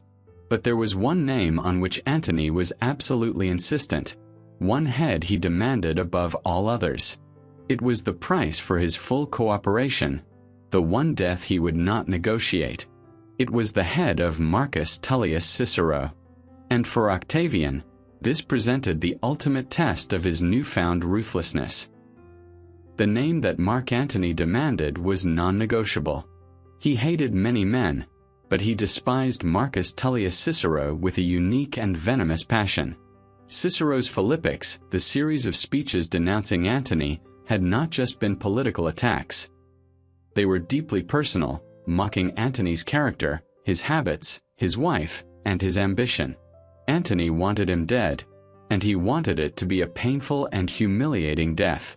And he made it clear to his new partners that their alliance depended on it. For Lepidus, this was an easy concession. But for Octavian, it was the ultimate act of political parricide. Cicero was, in a very real sense, Octavian's political father. It was Cicero who had seen the potential in the boy, who had championed him in the Senate, and who had persuaded his reluctant colleagues to grant Octavian his first army and his first legal command. Every ounce of legitimacy Octavian possessed, he owed to Cicero. The orator had created him, believing he could control him. Now, the creation was being asked to sign his creator's death warrant. Octavian, the boy who had made a public spectacle of honoring his adoptive father's will, was now faced with a choice that would test his loyalty to the man who had given him his start. He reportedly argued for Cicero's life for 2 days, trying to find some way to spare him. But Antony was implacable. In the end, the cold, hard logic of the new order prevailed. Octavian weighed the life of one old man, however brilliant, against the stability of the triumvirate and the success of their shared mission. The calculation was simple. Cicero had to be sacrificed. Octavian abandoned the man who had made him. It was a betrayal of staggering cynicism, and it would forever stand as the darkest stain on his character. When the proscription lists were posted, Cicero knew he was doomed. His friends urged him to flee, to try to reach the safety of Brutus's and Cassius's territory in the east. He made a half-hearted attempt, traveling to his seaside villa and boarding a ship. But he was old, tired, and seasick. He was a man of words and laws, not a fugitive. Above all, he was overcome with a deep sense of fatalism. He had dedicated his entire life to the service of a republic that was now dead, murdered not by foreign enemies, but by the very Romans it had produced. He reportedly told his companions he could no longer bear to live in a world where men like Antony ruled. He ordered his ship to turn back and returned to his villa to await his fate. Antony's assassins, led by a centurion named Herennius, were not far behind. They tracked him to his villa and stormed the grounds. Cicero's loyal slaves tried to fight them off, but they were quickly overwhelmed. They found the great orator being carried in a litter, trying to make a final escape. Cicero, seeing that the end had come, faced it with the courage of a Roman nobleman. He ordered his bearers to set the litter down. He looked his executioner in the eye and, according to the historian Livy, spoke his last words. "There is nothing proper about what you are doing, soldier, but try to kill me properly." He then stretched out his neck, and Herennius struck off his head with a single blow. But for Antony, death was not enough. He needed to make an example, to turn Cicero's end into a gruesome spectacle of political revenge. Cicero's head and his hands, the very hands that had written the speeches against him, were brought back to Rome. Antony's wife, Fulvia, a woman of famously fierce political passions who hated Cicero as much as her husband did, took the severed head in her lap. She reportedly spat on it, pulled out its tongue, and repeatedly stabbed it with one of her golden hairpins, a final vicious act of desecration against the voice that had so often attacked her family. Then came the final horror. By Antony's order, the head and hands were nailed to the rostra in the Roman Forum. They were placed on the very speaker's platform from which Cicero had delivered his greatest speeches in defense of the Republic. For weeks, the citizens of Rome were forced to look upon the decaying remains of their greatest statesman. The message was brutal and clear. The age of free speech was over. The age of law and debate was over. The power of the word had been defeated by the power of the sword. The Republic of Cicero was dead, and its head was on a spike. The murder of Cicero was more than just another killing in a long line of political atrocities. It was a symbolic moment that marked the point of no return. The last, great voice of the old order had been silenced. With Italy now cowed into submission by terror, its wealth plundered to fuel their war machine, the triumvirs were finally ready for the second phase of their plan. They had settled their accounts in Rome. Now it was time to settle their accounts with the men who had started it all. They gathered their legions, the largest Roman army ever assembled, and prepared to cross the sea to Greece, to hunt down Brutus and Cassius and extinguish the last hope of the Roman Republic in a final apocalyptic battle. With Italy pacified by terror and its treasury plundered, the triumvirs shipped their vast army across the Adriatic into Macedonia. It was the autumn of 42 BC. Waiting for them near the town of Philippi were the armies of the liberators. This was the final apocalyptic confrontation the Roman world had been hurtling towards since the Ides of March. On one side stood the heirs of Caesar, Antony, and Octavian, commanding 19 legions. On the other stood Marcus Junius Brutus and Gaius Cassius Longinus, the last champions of the Republic, with an almost equal force. It was one of the largest and most consequential battles in Roman history, a clash of titans that would decide the fate of their world. The commanders were a study in contrasts. For the triumvirs, the true military leader was Mark Antony. He was in his element, a brilliant, intuitive, and inspiring battlefield general, adored by his soldiers. Octavian, by contrast, was the junior partner, and a sickly one at that. Just as the campaign began, he was struck down by another one of his severe illnesses. He was so unwell that for much of the battle, he was confined to his litter, a non-entity on the field. The liberators were also a mismatched pair. Cassius was the more experienced and pragmatic soldier, a cynical realist who understood the brutal mechanics of war. Brutus, on the other hand, was the idealistic heart of the cause. He was a student of philosophy who found himself, against his nature, commanding a massive army. He was revered by his men for his virtue, but he lacked the killer instinct of his opponents. The two armies faced each other across a plain, each building heavily fortified camps. Cassius, the shrewder strategist, knew that the triumvirs had a major weakness. Their supply lines were stretched thin across the sea. His plan was to avoid a direct battle, to wait them out, and let hunger and disease do the work for him. It was a sound and cautious strategy, but it was not a glorious one. His officers, and Brutus himself, were eager for a decisive battle to end the war quickly. This internal tension would prove fatal. The first battle of Philippi was sparked by Antony. Growing impatient with the stalemate and seeing his army's supplies dwindling, he took a characteristic gamble. He led a portion of his army on a difficult march through a marsh to outflank and surprise Cassius's camp. The attack was a brilliant success. Antony's legions smashed into Cassius's fortifications, creating chaos and panic. At the same time, on the other side of the battlefield, Brutus's legions launched their own assault. They fought with incredible ferocity and actually managed to overrun Octavian's camp, slaughtering the soldiers inside. Octavian himself only narrowly escaped, having been warned in a dream, according to his memoirs, to leave his tent just before the attack. So, at the end of the day, the battle was a chaotic draw. Brutus had defeated Octavian, while Antony had defeated Cassius. But in the fog of war, perception is everything. From his vantage point, Cassius saw the disaster unfolding in his own camp. Then, looking across the plain, he saw a cloud of dust in the distance. He mistakenly believed it was Brutus's army, also defeated and in full retreat. Believing that all was lost and that his friend was dead, the pragmatic Cassius fell into despair. He ordered his personal slave to kill him. It was a tragic, pointless end, based on a fatal misunderstanding. The dust cloud he had seen was, in fact, Brutus's cavalry, returning from their victory over Octavian to bring him news of their success.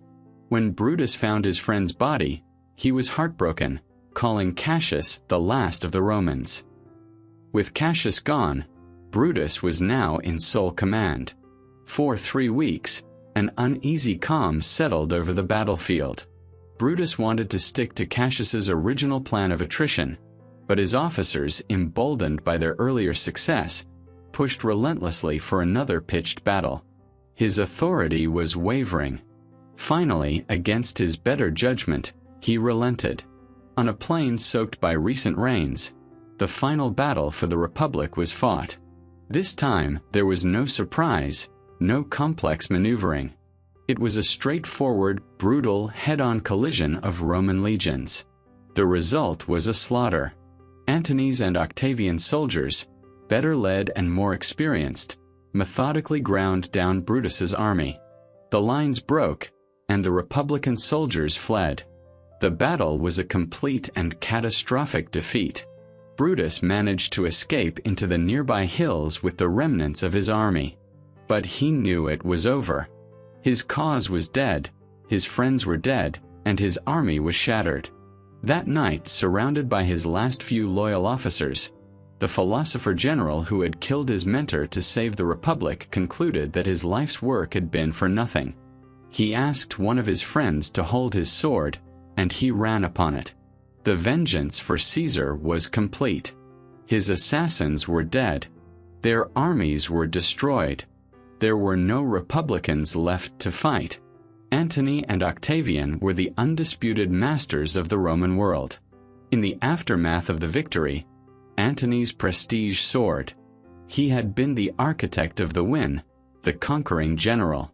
Octavian had been a sick passenger. This dynamic would define their relationship for the next decade. For now, however, they were partners in victory. They stood astride a conquered world, and their next task was to divide the spoils.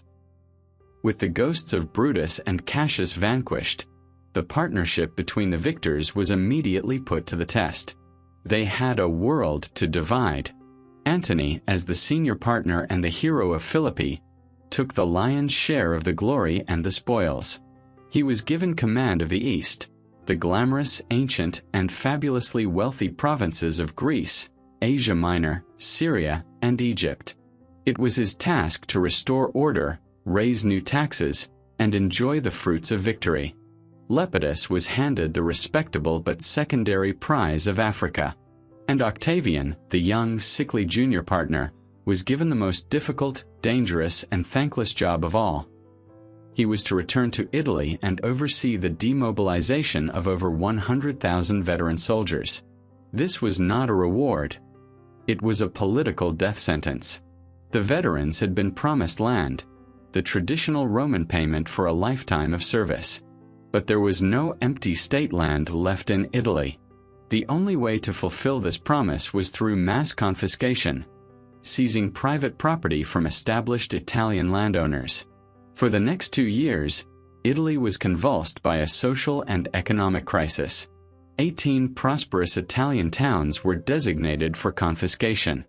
Families who had farmed their land for generations were violently evicted to make way for battle-hardened soldiers. The process was chaotic, brutal, and deeply unpopular. Poets like Virgil and Horace, who lost their own family farms in the seizures, would write about the trauma for years to come. Octavian, as the man in charge, became the focus of all this hatred. He was seen as a butcher and a thief, the cold-hearted destroyer of Italian prosperity. And in Rome, his enemies saw an opportunity. Mark Antony was in the east, entangled with the Queen of Egypt, Cleopatra. But his interests in Italy were ferociously guarded by 2 people. His younger brother, Lucius Antonius, who was serving as consul for the year 41 BC, and his wife, Fulvia. Fulvia was not a quiet Roman matron. She was a woman of ferocious political ambition, who had been at the center of Roman power politics for years. Together, Lucius and Fulvia saw Octavian's unpopularity as a chance to undermine him and assert Antony's supremacy over all of Italy. They became the champions of the dispossessed, speaking out against the land confiscations. They rallied the angry landowners, the resentful nobles, and even some of the veterans who felt they had been cheated. They were not trying to start a war to help the Italians. They were starting a war to destroy Octavian. The political conflict quickly escalated into open warfare. Lucius Antonius, using his authority as consul, raised an army against Octavian. For a brief time, he even managed to occupy Rome. Octavian, however, reacted with swift and decisive force. His best general, the indispensable Agrippa, drove Lucius's forces out of the city and cornered them in the heavily fortified hilltop town of Perugia. And there, during the harsh winter of 41 to 40 BC, one of the most brutal sieges in Roman civil war history began. The siege was a grim, grinding affair. Octavian surrounded the town and settled in to starve it into submission. The conditions inside Perugia became horrific. Famine set in, and the defenders were reduced to eating whatever they could find. Lucius Antonius and Fulvia held out for months, desperately hoping that Antony's legions stationed in Gaul would march to their rescue. But the commanders of those legions had no orders from Antony himself and refused to get involved. The siege dragged on until the defenders, skeletal and broken, were finally forced to surrender. Octavian's treatment of the defeated reveals the man he was becoming. He showed a shrewd political clemency where it served him. He pardoned Lucius Antonius, sending him off to be a governor in Spain, a move calculated not to provoke a direct war with his powerful brother. He also pardoned the soldiers, incorporating them into his own army. But towards the town of Perugia and its leaders, he showed no mercy at all. The town was given over to his soldiers to be sacked and burned. And then he did something that would be remembered with a shudder for centuries.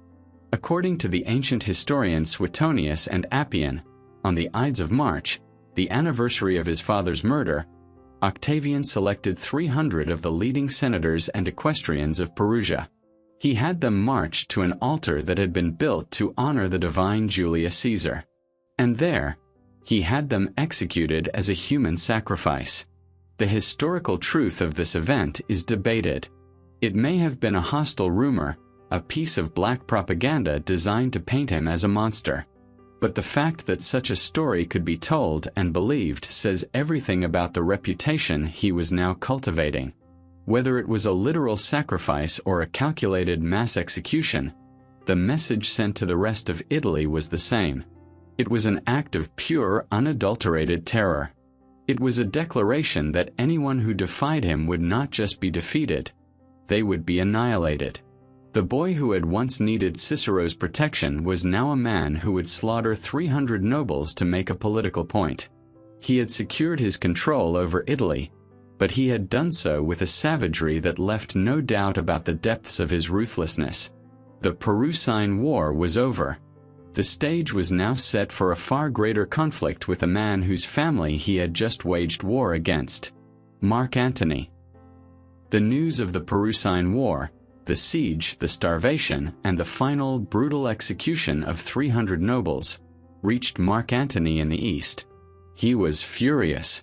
His brother had been humiliated, his wife had been driven into exile where she soon died of illness, and his rival, the boy he still viewed with contempt, had violently asserted his total control over Italy.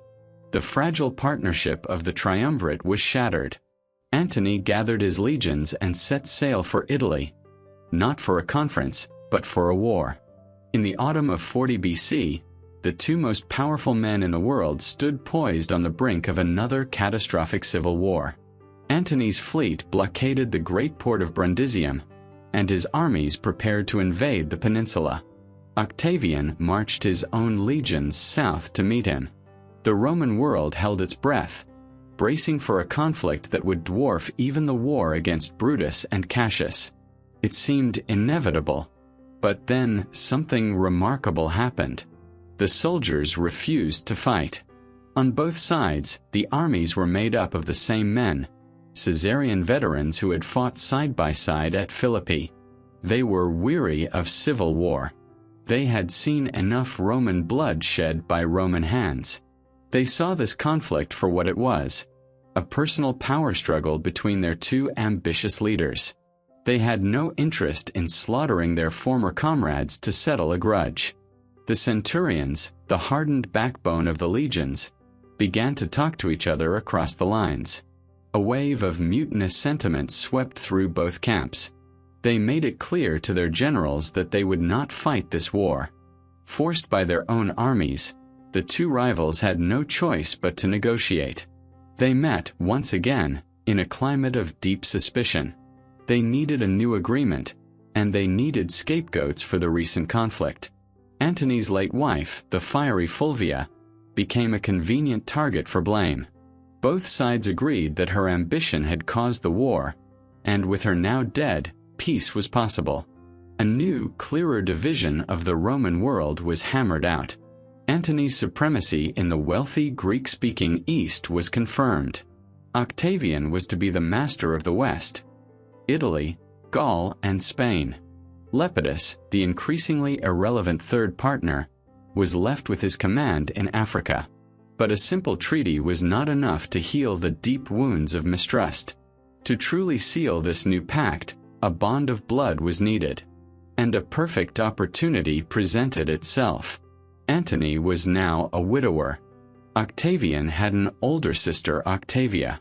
And so, a political marriage was arranged. Antony would marry Octavia, binding the two great rivals together through the most sacred of Roman institutions. This was not just any political marriage. Octavia was one of the most respected and beloved women in Rome. She was the very embodiment of Roman female virtue. Beautiful, intelligent, dignified, and fiercely loyal. She had been a devoted wife to her first husband, who had recently died, and was a loving mother to his children. In a world of cynical political operators and ambitious dynasts, Octavia was seen as a figure of genuine grace and integrity.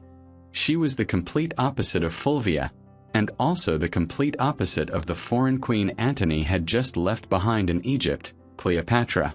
The announcement of the marriage was met with a wave of public euphoria.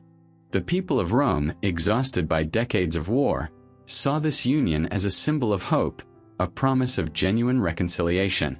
They believed that the virtue and dignity of Octavia could tame Antony's wilder impulses and that the bond of family would finally bring a lasting peace. For a brief moment, it seemed like a new golden age was dawning. Poets wrote odes celebrating the peace of Brundisium. Coins were minted showing Antony and Octavian side by side, symbols of a restored harmony. For Octavian, the deal was a strategic masterpiece. He had just waged war against Antony's family, but he had emerged from the crisis with his control of the West legitimized and his public image enhanced by his association with the new peace. The marriage to his beloved sister gave him a direct line into Antony's camp, a way to monitor him and perhaps to influence him. For Antony, the marriage was a political necessity. It re-established his Roman credentials after his affair in Egypt and solidified his partnership with the man who controlled Italy, the ultimate source of legionary recruits. And so the peace was made. The two great predators who had been circling each other for years now embraced as brothers. But behind the public celebrations and the hopeful poetry, the cold reality remained. The Roman world was still too small for both of them. Their ambitions were fundamentally incompatible. The Peace of Brundisium was not a solution. It was an intermission. It was a temporary truce, born of necessity and enforced by their soldiers. But the underlying conflict had not been resolved. It had merely been postponed. The marriage of Antony and Octavia had bought the world a few precious years of peace, but it had also placed a good and noble woman at the very center of the inevitable future collision between the two most powerful men on earth. The Peace of Brundisium bought the Roman world a fragile respite. While Antony departed for the east to govern his provinces and live with his new wife, Octavia, Octavian remained in Italy, the master of the West. But his position was anything but secure. The proscriptions and land confiscations had left a legacy of bitterness. And a far more immediate threat was strangling Italy from the sea. This threat was Sextus Pompey. Sextus was the younger son of Pompey the Great, Caesar's legendary rival. After the defeat at Philippi, he had become a rallying point for all the enemies of the triumvirate. Escaped senators from the proscriptions, pirates, and runaway slaves. With a powerful fleet, he had seized control of the crucial islands of Sicily, Sardinia, and Corsica. From this pirate kingdom, he waged a devastating war on Roman shipping, cutting off the vital grain shipments from Egypt and Africa that fed the population of Rome. His blockade was working. Famine began to stalk the capital, and the starving populace erupted in violent riots, blaming Octavian for their suffering. Sextus was not just a nuisance. He was an existential threat to Octavian's rule. Octavian knew he had to eliminate him. But on the sea, Octavian was a hopelessly inept commander.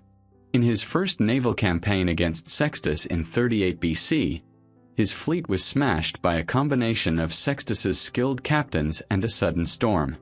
It was a humiliating personal defeat. He was forced to do something he despised: negotiate from a position of weakness. In 39 BC, at the Pact of Misenum, he and Antony were forced to officially recognize Sextus's control over the islands, making the pirate king a de facto fourth partner in power. It was a temporary truce, but for Octavian, it was an intolerable situation. He could never be the true master of the West as long as Sextus controlled its lifeline. So, he did what he did best. He turned to a man of genius. He summoned his friend, Marcus Vipsanius Agrippa, back from a successful governorship in Gaul and gave him one all-encompassing task: destroy Sextus Pompey. Agrippa's response was a monument to Roman engineering and logistical brilliance. He understood that they needed more than just ships. They needed a new kind of naval base and a new kind of fleet. Near the Bay of Naples, he undertook a staggering construction project. He cut a channel connecting two inland lakes, Avernus and Lacrinus, to the sea, creating a massive protected secret harbor called Portus Julius. Here, shielded from both storms and enemy eyes, he built a new fleet of 200 ships. These were larger and heavier than Sextus's vessels, designed for ramming and boarding. For over a year, Agrippa rigorously trained thousands of sailors and marines, including 20,000 freed slaves, turning them into a disciplined and lethal naval force. In 36 BC, the new war began. It was a massive, coordinated three-pronged assault on Sicily. And at the climactic Battle of Naulochus, Agrippa's new fleet met Sextus's forces. The battle was one of the largest naval engagements in history, with nearly 600 ships clashing in the seas off Sicily. Agrippa's superior strategy and heavier ships won the day. Sextus's fleet was annihilated. He managed to escape, fleeing to the east, where he would be hunted down and executed a year later by one of Antony's officers. The victory was total. The grain supply to Rome was restored. The famine ended. Octavian, who had wisely stayed on land for most of the campaign, returned to Rome as a hero, the savior who had delivered Italy from starvation. He was granted new honors, including the sacrosanctity of a tribune, making his person legally inviolable. But the year was not over. Another rival remained in the West. The third triumvir, Marcus Lepidus, had participated in the campaign against Sextus, bringing his large army over from Africa. Now, seeing Sextus defeated, Lepidus made a foolish and fatal power play. He felt he had been sidelined for too long. He claimed Sicily for himself and demanded that Octavian leave the island. When Octavian refused, Lepidus's legions prepared to fight. A new civil war seemed ready to erupt right on the shores of their recent victory. But Octavian had learned from his experiences. He knew that the soldiers on both sides were tired of fighting other Caesarians. Instead of preparing for battle, he took an incredible risk. Accompanied by only a few bodyguards, He rode his horse directly into Lepidus's camp. He was unarmed. He appealed directly to the soldiers, reminding them that he was Caesar's son, the man who had just saved Italy. He spoke of their shared service, of the futility of more bloodshed. It was a performance of supreme political courage and charisma. And it worked. One by one, Lepidus's legions began to desert him, flocking to the banner of the young Caesar. Within hours, Lepidus was left alone and powerless, his vast army having melted away without a single fight. He was forced to come to Octavian's camp and beg for his life. Octavian, in a show of calculated mercy, spared him. He stripped him of all his political and military power, but allowed him to live out the rest of his long life in comfortable exile, retaining his title of Pontifex Maximus. In the span of a single year, Octavian had achieved the impossible. He had eliminated 2 of his 3 major rivals. Sextus Pompey was gone. Lepidus was gone. The Triumvirate of 3 was now, in reality, a duarchy of 2. Octavian was the sole undisputed master of the entire Western Roman world, from the shores of Britain to the coast of Africa. In the east, Antony reigned supreme. The board was now cleared. All the lesser players had been removed. Only the 2 titans remained. The final, inevitable confrontation for the mastery of the world was now at hand. The Roman world was now split in 2, a colossal empire with 2 heads. In the west, Octavian. In the east, Antony. The uneasy peace, sealed by the marriage of Antony and Octavia, held for a few years, but it was a period of simmering tension, not genuine harmony. The final, inevitable conflict was delayed not by family bonds, but by military exhaustion and the lack of a good reason to fight. The soldiers on both sides were still unwilling to wage another civil war without a powerful cause. And so the battlefield shifted. The war for the world would be fought first not with swords and legions, but with words, rumors, and images. It was a war of propaganda, and it was a war that Octavian, based in the heart of Rome, was perfectly positioned to win. Octavian understood that he needed to completely reinvent his public image. The memory of the proscriptions, of the Perusine terror, still clung to him.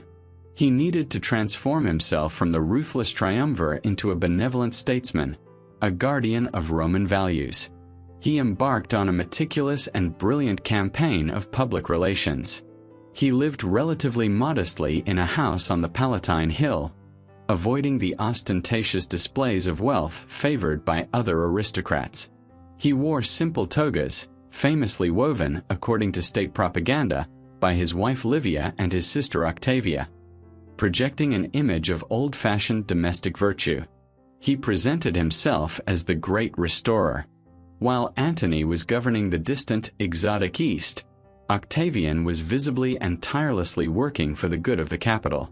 He put his genius general Agrippa in charge of a massive program of urban renewal. Rome's decaying infrastructure was revitalized. The ancient sewer systems were cleaned and repaired. The aqueducts that supplied the city with water were fixed, and new ones were built. Agrippa constructed the first of the city's great public baths, magnificent structures open to all citizens. Octavian himself oversaw the rebuilding of numerous temples that had fallen into disrepair, a powerful symbol of his piety and his mission to restore the favor of the gods, which had seemingly been lost during the century of civil war. Every new building, every repaired aqueduct, every restored temple was a tangible piece of propaganda. It sent a clear message to the people of Rome. Antony is off in a foreign land, indulging himself. I am here in Rome, working for you. I am the true Roman. I am the defender of Italy and our ancestral traditions. Meanwhile, 1,000 miles away in Alexandria, Mark Antony was unwittingly handing his rival all the ammunition he needed. He had fallen deeply and passionately under the spell of the Queen of Egypt, Cleopatra. She was not just a beautiful seductress. She was an intelligent, charismatic, and politically ambitious ruler, the last heir of the Ptolemaic dynasty. Their relationship was a genuine romance, but in the cold calculus of Roman politics, it was a catastrophic liability. To the Romans, Cleopatra was everything they feared and distrusted.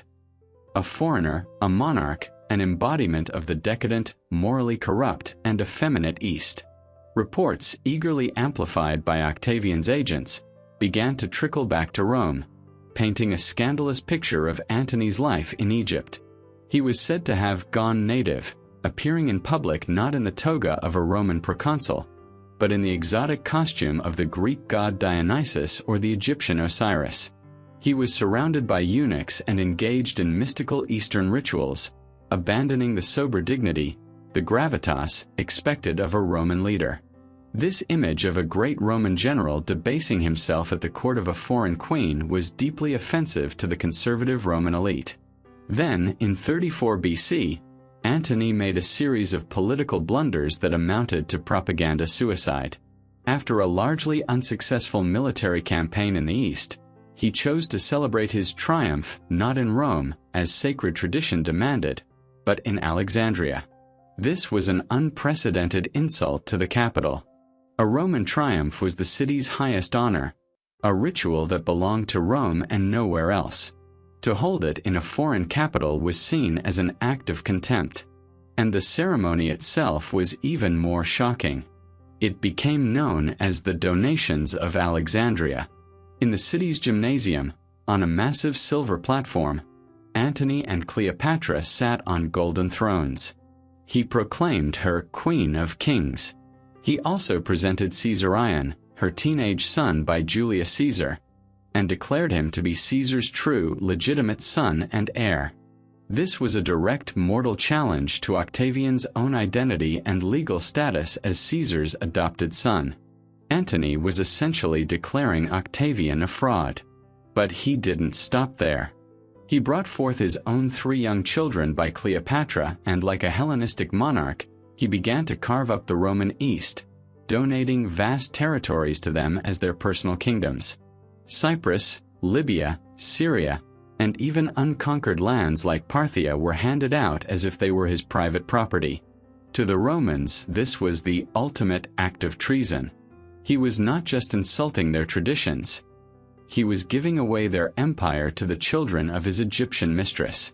Octavian seized on this news with ruthless efficiency. In the Senate, he read out Antony's dispatches, his voice filled with feigned horror and outrage. The story he crafted was simple and terrifying. Antony was no longer a Roman. He had been bewitched by a foreign sorceress and now planned to move the capital of the empire from Rome to Alexandria. He intended to disinherit the true Roman people and create a new, decadent Eastern kingdom, ruled by his foreign children. The coming war, Octavian argued, was not another Roman civil war.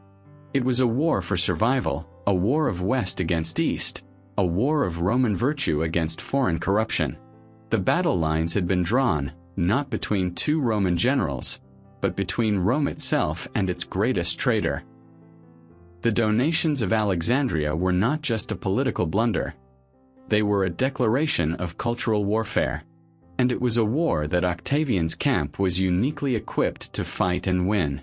He had on his side a man who was, in his own way, as much a genius as Agrippa. This was Gaius Maecenas, a man of immense wealth, refined taste, and a deep understanding of the Roman psyche. Maecenas was Octavian's unofficial minister of culture and propaganda. He understood that to truly defeat Antony, they had to do more than win a military victory. They had to win the hearts and minds of the Roman people. They had to own the narrative. And under his direction, they built the most sophisticated propaganda machine the ancient world had ever seen. The first and most enduring front in this war was literature. Maecenas assembled a circle of the most brilliant poets of the age, becoming their patron, friend, and guide. He did not crudely order them to write propaganda. Instead, he created an environment where their artistic ambitions and the political needs of the regime perfectly aligned. The 2 greatest of these were Virgil and Horace. Virgil was tasked with creating a national epic for Rome, a story that would give the Roman people a divine origin story and frame Octavian's rule as the ultimate fulfillment of that destiny. The result was the Aeneid. In this masterpiece, the story of the Trojan hero Aeneas fleeing Troy to found a new nation in Italy becomes an allegory for Rome's own journey. And in its prophetic final passages, the poem explicitly presents Augustus Caesar as the man who will bring about a new golden age, a divinely ordained ruler destined to bring peace to the world. It was a story that elevated a brutal civil war victor into a figure of mythic proportions. Horace, another poetic genius from Maecenas' circle, worked on a more intimate scale. In his odes, he celebrated the themes of the new regime: the peace that Octavian had brought, the return to the simple virtues of farming and piety, the rejection of foreign luxury and corruption. He praised the strength of the Roman family and the importance of traditional religion. While Virgil was crafting the grand narrative of destiny, Horace was selling the everyday benefits of the new order. Together, their work provided the intellectual and emotional foundation for the Augustan regime, creating a cultural consensus that Antony, with his foreign affectations, simply could not penetrate. The second front was visual. Octavian and Agrippa continued their massive building program, but now every structure was imbued with political meaning. The new Forum of Augustus, built to house a temple to Mars the Avenger, was a monument to the successful vengeance for his father's murder. But the most sublime piece of visual propaganda was the Arapaces, the altar of peace. This magnificent marble enclosure, decorated with intricate reliefs, was a celebration of the peace and prosperity brought by his rule. One panel shows the goddess Tellus, Mother Earth, surrounded by healthy children and symbols of abundance. Another shows the imperial family itself, including women and children, presented as the model of Roman piety and domestic harmony. It was a beautiful and powerful piece of public art that told a simple story. I, Augustus, have ended the wars and brought you this golden age of peace and family. And this message was not confined to Rome. It was spread across the entire empire through the most effective mass medium of the ancient world: coinage. Coins were the internet of their day, passing through the hands of every citizen, from senators in Rome to peasants in Spain. Octavian's mints produced a steady stream of coins that were miniature works of propaganda. On one side was his own carefully crafted portrait, presenting him as a calm, handsome, ageless leader. On the other were powerful slogans and images. Coins celebrated his victory over Sextus Pompey with images of naval trophies. Others showed the restored temples, reinforcing his image as a pious restorer of tradition. After his final victory, coins would be minted with the simple, devastatingly effective legend: Egypto capta, Egypt captured. For millions of people, this was how they learned about the great events of their time, through the images and messages that their leader chose to place in the palms of their hands. Against this sophisticated, multi-pronged assault, Antony's own image-making seemed clumsy and tone-deaf to a Roman audience. He minted his own coins, but they often featured his portrait alongside that of Cleopatra, an image that horrified the Roman elite and confirmed all of Octavian's propaganda about his subservience to the foreign queen.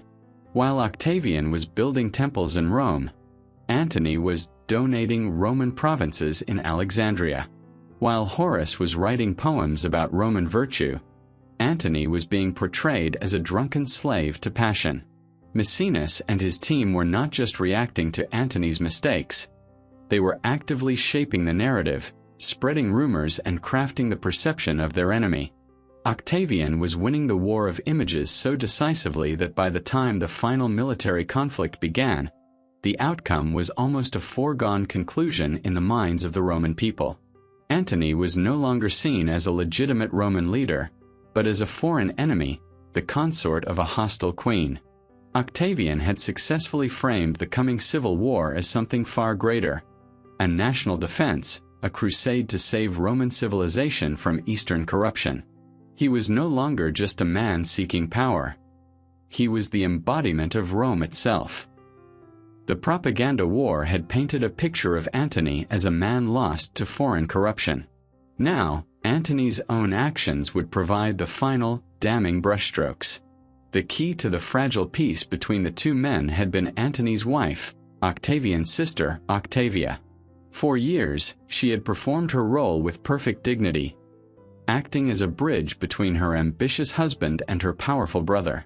She had raised Antony's children from his previous marriage alongside her own, embodying the Roman ideal of the loyal, virtuous matron. In 35 BC, she made one last heroic attempt to save the peace. She sailed from Rome with ships, supplies, and elite Praetorian Guard reinforcements for Antony's planned campaigns in the east. But when she reached Athens, a message from Antony was waiting for her. He ordered her to send the troops and supplies on, but to turn back herself.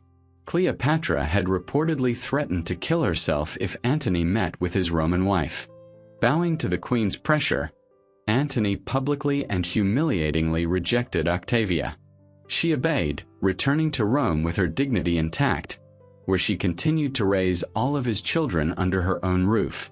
Her quiet nobility only served to highlight her husband's dishonorable conduct. For 3 more years, the fiction of their marriage was maintained. But in 32 BC, Antony sent official notice to Rome. He was formally divorcing her. In the modern world, this might seem like a private matter. In Rome, it was a declaration of war. A political marriage was a sacred bond between two great families.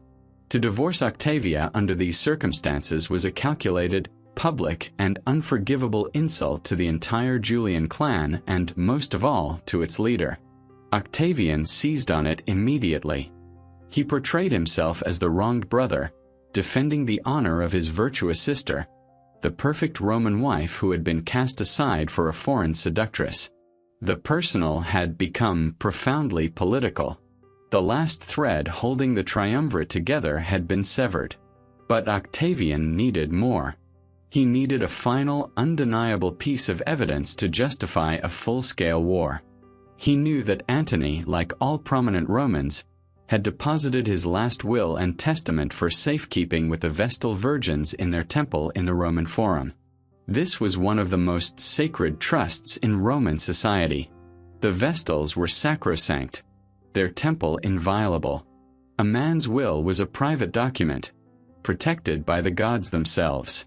What Octavian did next was an act of shocking sacrilege.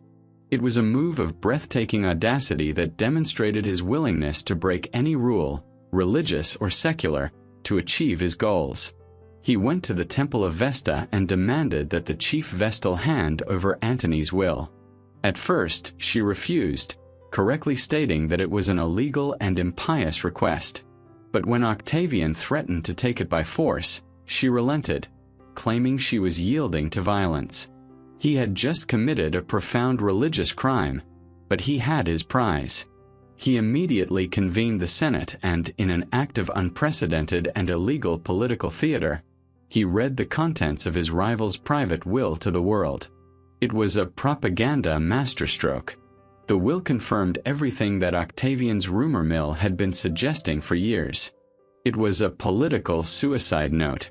First, it formally recognized Caesarion as the legitimate son and heir of Julius Caesar. This was a direct assault on Octavian's own identity, an attempt to posthumously disinherit him. Second, it ratified the donations of Alexandria, confirming his intention to bequeath vast Roman territories to his children by Cleopatra. But the third and most explosive clause was the one that sealed his fate in the eyes of the Roman people. Antony's will stipulated that, should he die in Rome, his body was to be carried in a grand procession through the city and then shipped to Egypt. He wished to be buried not in the soil of his homeland, among his ancestors, but in the royal mausoleum in Alexandria, side by side with Queen Cleopatra. The effect on public opinion was electric. This was the ultimate proof. It was an undeniable declaration that Antony had ceased to be a Roman. In his heart, he was no longer one of them. He had turned his back on his country, his heritage, and his ancestors, all for the love of his Egyptian queen. The story was no longer just about his decadent lifestyle or his political decisions. It was about his very soul. He had chosen Egypt over Rome. The propaganda war was over. Octavian had won. He had masterfully maneuvered his opponent into a corner, using Antony's own actions and words to paint him as a traitor. He had transformed a personal power struggle into a national crusade. The time for whispers, rumors, and political theater was at an end. Octavian now had the full moral and political justification he needed. He had the Senate on his side. He had the people of Rome behind him. Now, all that was left was to mobilize the legions. The will was the spark. Now, Octavian fanned the flames into a national inferno. With public opinion now ferociously on his side, he orchestrated one of the most remarkable and revolutionary political acts in Roman history. It was called the Coniuratio Italiae et Provinciarum, the oath of allegiance of Italy and the western provinces. It was a masterclass in creating the illusion of a popular mandate, a way to legitimize a war that was, at its heart, still a personal duel for supreme power. This was not the standard oath of a soldier to his general. This was a new and revolutionary concept. A personal pledge of allegiance from the entire civilian population to one man. Across Italy, and then spreading to the provinces of Gaul, Spain, and Africa, entire towns and municipalities were spontaneously organized to swear a sacred oath. They swore loyalty not to the Senate and people of Rome, but to Gaius Julius Caesar Octavianus, personally. They swore to accept him as their dux, their chosen leader, and to fight under his command in the coming war. Of course, there was nothing truly spontaneous about it. The entire event was carefully managed by Octavian's agents. But the effect was overwhelming. He was no longer just a triumvir or a consul. He was now the sworn champion of the entire western half of the empire, the embodiment of its collective will. This was a profound shift in the nature of Roman power. It bypassed the old republican institutions entirely. He was creating a direct, personal, and unbreakable bond between himself and millions of people. It was the foundation of the imperial authority he would one day wield. Armed with this unprecedented popular mandate, he returned to the Senate. He no longer needed to bully or persuade them. He was simply the executor of the people's will. At the end of 32 BC, the Senate formally stripped Antony of his triumviral powers for the upcoming year. They retroactively legitimized all of Octavian's actions. But then came the final, and perhaps most brilliant, propagandistic maneuver. The war was not declared on Antony. To do so would have officially designated the conflict as yet another Roman civil war, the one thing the population dreaded more than anything. The soldiers were weary of it. The people were terrified of it. Such a declaration would have been a political disaster. Instead, the formal enemy of Rome was declared to be Queen Cleopatra of Egypt. This was a stroke of genius. It transformed the entire narrative. The conflict was no longer a squalid power struggle between two Roman warlords. It was now a bellum iustum, a just and holy war against a foreign enemy. It was a defense of the homeland. Cleopatra was portrayed as a monstrous foreign tyrant, a sorceress who had used her seductive arts to enslave a great Roman general and now sought to conquer Rome itself. She was the enemy, the existential threat to Roman civilization. Mark Antony, in this carefully crafted story, was not the primary foe. He was a tragic figure, a man who had lost his Roman identity, a general now fighting under the command of a foreign queen. He was a traitor to the cause, but the cause was Cleopatra's, not his. This framing of the war was incredibly effective. It allowed senators and soldiers who might have had personal loyalties to Antony to abandon him without feeling like they were betraying a fellow Roman. They were not fighting Antony. They were fighting the Queen of Egypt and her deluded Roman consort. It united the West behind Octavian in a way that a straightforward civil war never could have. He was not just a general fighting a rival. He was the Dux of Italy, the champion of Roman tradition, leading a crusade against a corrupt Eastern monarchy. All the pieces were now in place. The propaganda war had been won. The legal and moral justifications had been meticulously constructed. The West was united behind a single leader, bound to him by a sacred personal oath. In the East, Antony and Cleopatra began to mobilize their own vast forces, their powerful fleet, their legions, and the wealth of the Ptolemaic kingdom. The time for words, for images, and for political maneuvering was over. The two halves of the Roman world, now formally at war, prepared for a final cataclysmic military confrontation that would determine the future of Western civilization for the next 1,000 years. The waters off the coast of Greece were about to become the stage for the Battle of Actium.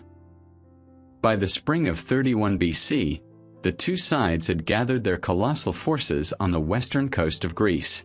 It was here, in the waters around the Ambracian Gulf, that the final war for the Roman world would be decided. On paper, the forces of Antony and Cleopatra were formidable, even overwhelming. They had assembled a massive army of nearly 100,000 veteran infantry and 12,000 cavalry. Their fleet numbered some 500 warships, many of which were the largest and most powerful vessels ever seen. These were gigantic polyremes, some with 10 banks of oars, towering over the water like wooden skyscrapers. They were floating fortresses, bristling with catapults and grappling cranes, designed to smash smaller ships to pieces and dominate the seas through sheer brute force. On board one of these behemoths was the Queen's treasury, a vast fortune in gold and silver to fund the war. Octavian's forces were slightly smaller in number, but they possessed several crucial advantages. His army was of comparable quality, but his fleet was a different beast entirely. It was commanded by the one military genius of the age who might have been Caesar's equal, Marcus Vipsanius Agrippa. Agrippa had spent years perfecting his naval strategy in the war against Sextus Pompey. He had roughly 400 ships, but they were not the lumbering giants of Antony's navy.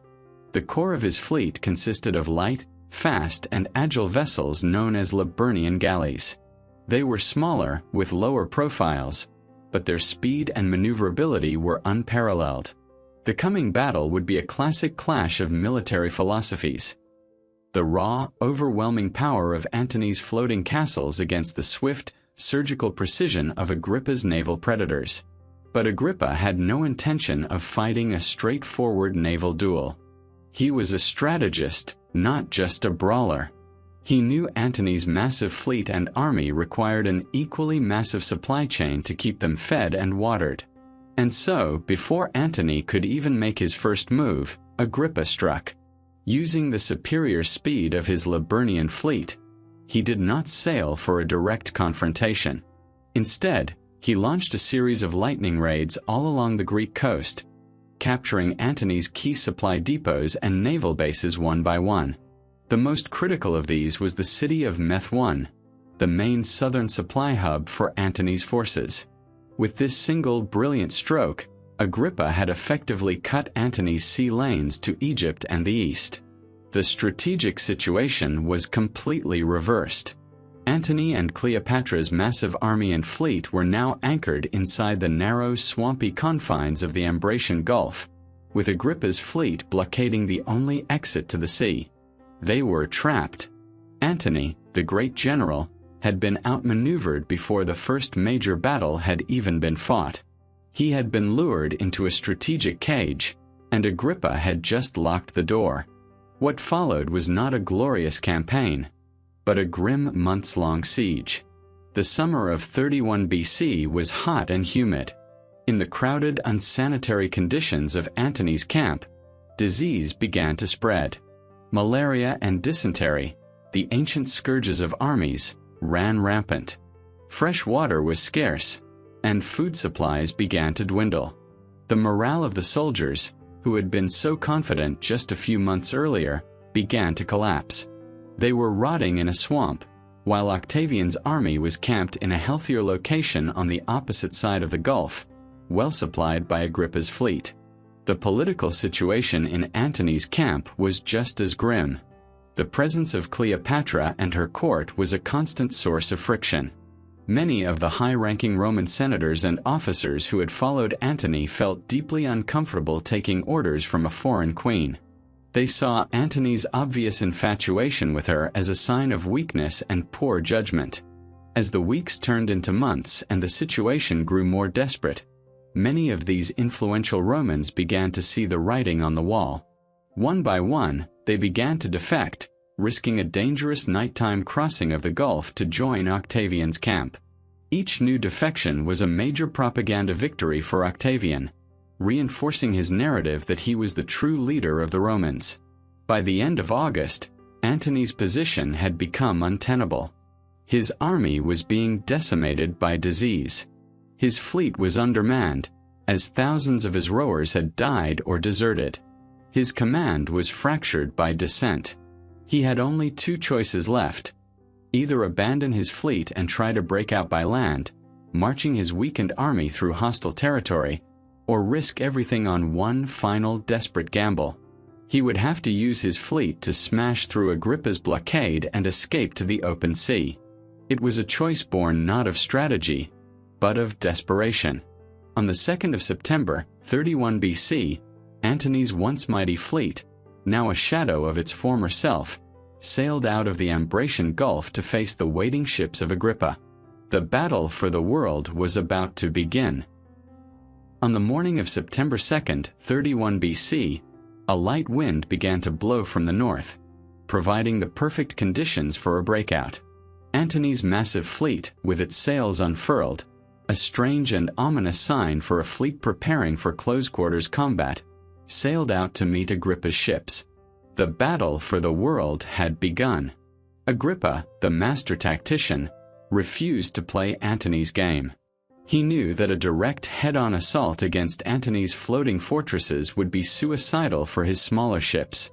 Instead of charging in, he ordered his agile Liburnian galleys to backwater, keeping their distance. His strategy was one of harassment and attrition. His ships, like a pack of wolves surrounding a massive bear, swarmed around Antony's lumbering giants. They would dart in, shower the enemy decks with arrows and firepots, damage their oars and rudders, and then quickly retreat before the larger ships could effectively retaliate. For hours, the battle was a chaotic but indecisive melee. Antony's ships were too strong to be sunk easily, but too slow to force a decisive engagement. Agrippa's fleet was too fast to be caught, but not yet powerful enough to break the enemy line. The fate of the empire hung in the balance, suspended in a stalemate of wood, iron, and blood. Then, around noon, the course of history changed in a single dramatic moment. From the center of Antony's battle line, a squadron of 60 Egyptian warships, commanded by Queen Cleopatra herself, suddenly made a move. Raising their sails to catch the wind, they made a coordinated high-speed dash straight through a gap in the fighting. They were not attacking. They were fleeing. On board those ships was the Ptolemaic war treasury, the vast fortune that was meant to fund the entire campaign. The queen was abandoning the battle and making a run for the safety of Egypt. Historians have debated the meaning of this act for 2,000 years. Was it a prearranged escape plan, a desperate attempt to save the treasury and continue the fight from Egypt? Or was it an act of cowardice, a sudden panic in the heat of battle? We will never know for sure. But what happened next is beyond dispute, and it sealed Antony's fate forever. Mark Antony was on his flagship, in the thick of the fighting, commanding his men. He saw Cleopatra's squadron break away. He saw her ship, the Antonia, racing south. And in that moment, the man who had conquered armies, the veteran of 100 battles, the heir of Caesar's military genius, made a decision that would leave his own soldiers utterly bewildered. He abandoned his command. He abandoned his men, who were still fighting and dying for him. He transferred from his massive flagship to a smaller, faster galley and ordered it to follow the queen. He chased after her, leaving his entire fleet and his 100,000-man army to fend for themselves. The effect on his forces was catastrophic.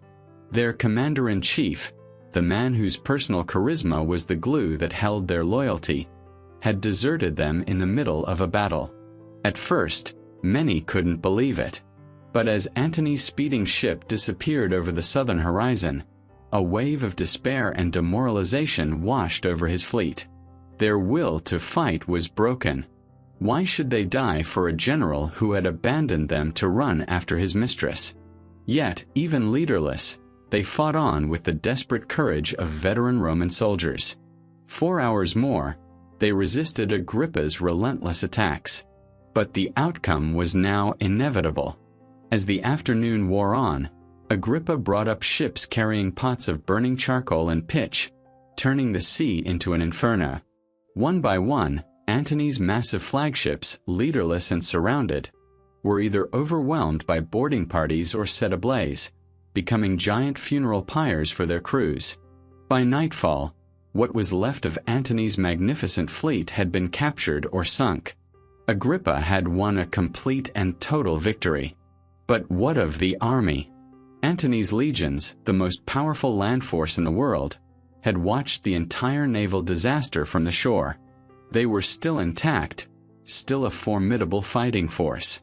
Their commander, Publius Canidius Crassus, tried to hold them together, hoping for Antony's return. For 7 days, they waited in their camp, refusing to believe the news of their general's desertion. They waited for the leader who had shared their rations and slept on the ground with them, the man they had followed across the world. But he never came. Finally, realizing they had been utterly and irrevocably abandoned, their last hopes extinguished, the legions surrendered. The entire army, nearly 100,000 men, laid down their arms and swore allegiance to Octavian.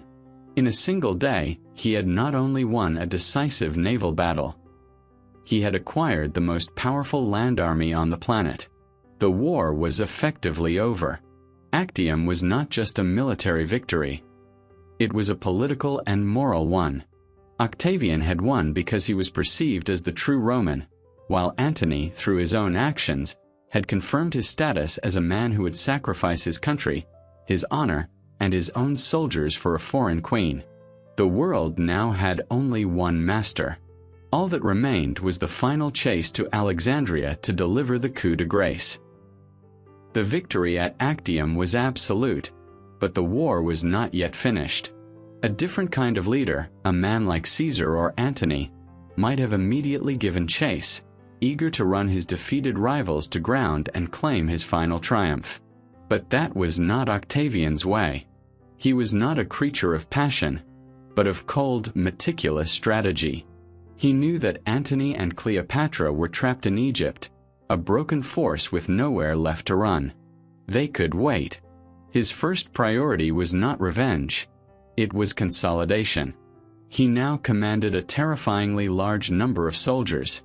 His own legions, plus the nearly 100,000 men who had just surrendered to him. This was an army of nearly 500,000 men, an unsustainable force that, if left unpaid and restless, could easily turn on its new master. So, instead of pursuing his enemies, Octavian spent the better part of a year methodically putting his new world in order. His first task was to deal with the veterans. He began the slow and difficult process of demobilizing a huge portion of the army, paying them handsome bonuses and settling them in new colonies throughout Italy and the provinces. To commemorate his victory, he founded a new city on the very site of his camp overlooking the battle scene. He called it Nicopolis, the City of Victory. It was a powerful statement, a permanent monument in stone to his triumph. He then began a slow, deliberate tour of the East. It was a victory lap disguised as an administrative reorganization.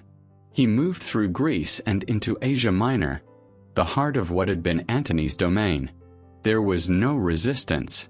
One by one, the local client kings, city-states, and Roman governors who had supported Antony now rushed to greet the new master of the world. They offered him their loyalty, their armies, and their treasuries. Octavian was magnanimous in his victory. He did not seek bloody reprisals.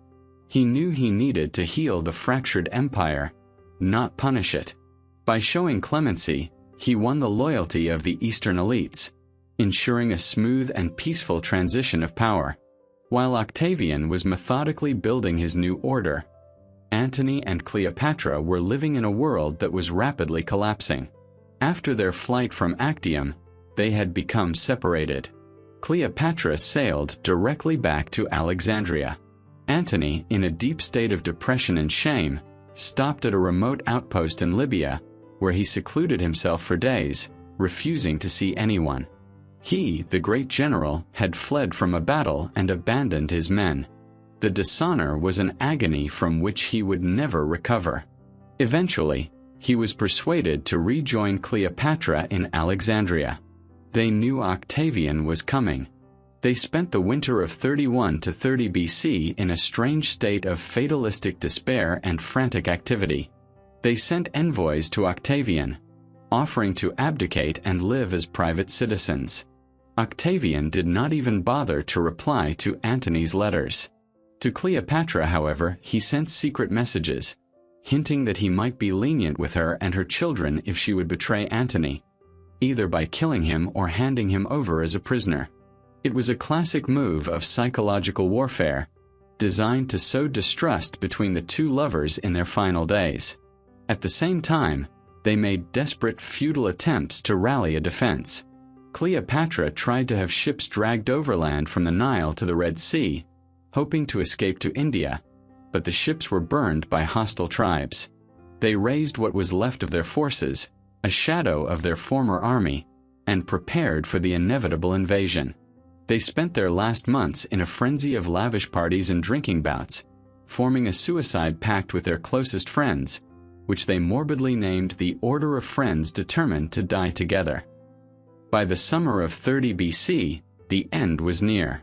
Octavian had completed his work in the East and was ready to deliver the final blow. He launched a perfectly coordinated, two-pronged invasion of Egypt. One of his generals advanced from the west, while Octavian himself led the main army from the east, marching through Syria and Judea. Resistance crumbled wherever he appeared. The city of Pelusium, the gateway to Egypt, surrendered without a fight. Antony made one last desperate attempt to display his old brilliance. As Octavian's forces approached the city of Alexandria, Antony led his remaining cavalry in a fierce, successful charge, driving the enemy back. For a brief moment, his old fire returned. He rode back into the city in triumph and kissed Cleopatra, still in his armor. It was his last victory. The very next day, he prepared his land and naval forces for a final decisive battle outside the city walls.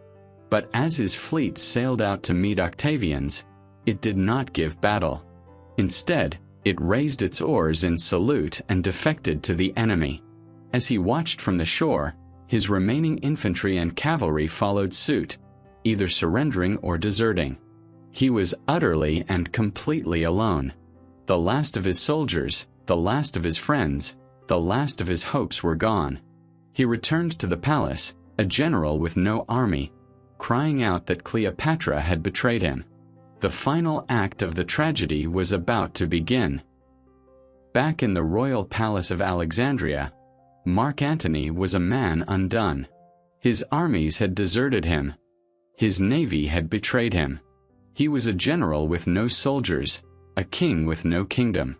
And in his despair, he turned his rage upon the one person he believed was the cause of it all, Cleopatra.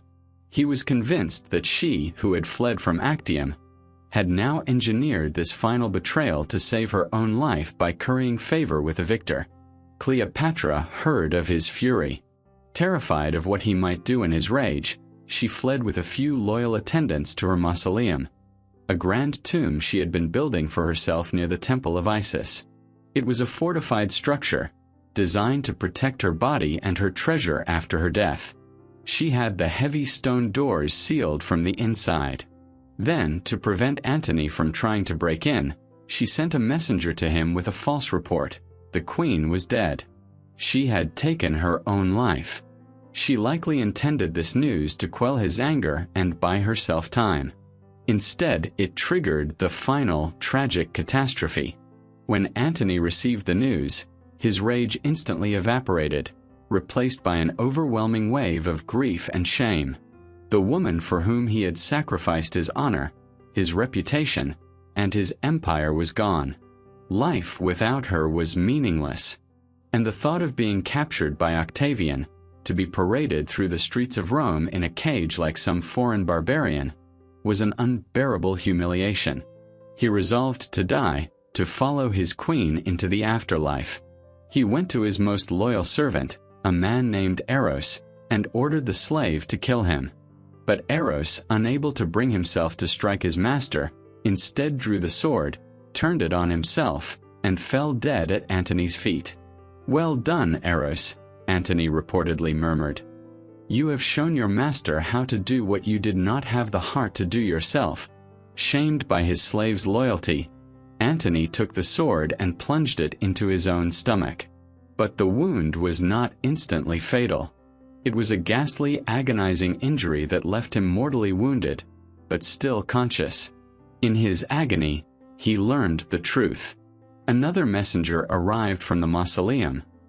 The queen was alive. She was hiding and she wanted to see him one last time. Antony, bleeding and dying, begged his servants to carry him to her. They brought him to the base of the tomb, but the doors were sealed and could not be opened. Cleopatra and her attendants appeared at a high window. They lowered ropes and, in a scene of desperate, gruesome tenderness, the women strained to hoist the massive dying body of the great general up the stone walls. They brought him inside, and he died as he would have wished in the arms of his queen. His final words were advice. She should trust no one in Octavian's circle except a man named Proculius, and she should not grieve for him, but remember him for the great power and glory he had once possessed. And so, Mark Antony, the brilliant general, the charismatic leader, the man who had been Caesar's right hand and had held half the world in his grasp, died on the floor of a tomb in a foreign land. Soon after, Octavian marched into Alexandria. The city surrendered without a fight. His first and most urgent priority was to capture Cleopatra alive. She was the ultimate prize, the living symbol of his victory. To have the legendary Queen of Egypt, the last of the Ptolemies, walk in chains in his triumphal procession through Rome would be a spectacle for the ages. It would be the ultimate confirmation of his status as the conqueror of the East and the savior of Roman civilization. He sent the very man Antony had mentioned, Proculius, to her tomb. Proculius managed to trick his way inside and took the queen prisoner before she could kill herself. She was escorted back to the palace and placed under heavy guard. A few days later, Octavian granted her an audience. The meeting was a final, fascinating clash of two worlds. Cleopatra, the Hellenistic monarch, was no longer the dazzling goddess who had seduced Caesar and Antony. She was a grieving woman in her late 30s, dressed in mourning clothes, her hair in disarray. But even in her grief, she tried to deploy the weapons that had served her so well. She tried charm, she tried flattery, she tried tears. She presented Octavian with a list of her treasures. But Octavian was not Caesar. He was not Antony. He was immune to her charms. He sat before her, cold, impassive, and controlled. He famously kept his eyes fixed on the floor, refusing to meet her gaze, denying her the human connection she was trying to create.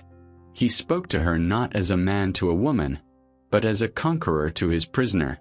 He calmly audited her list of treasures, pointing out items she had tried to hide. He made polite, non-committal promises that she would be treated honorably.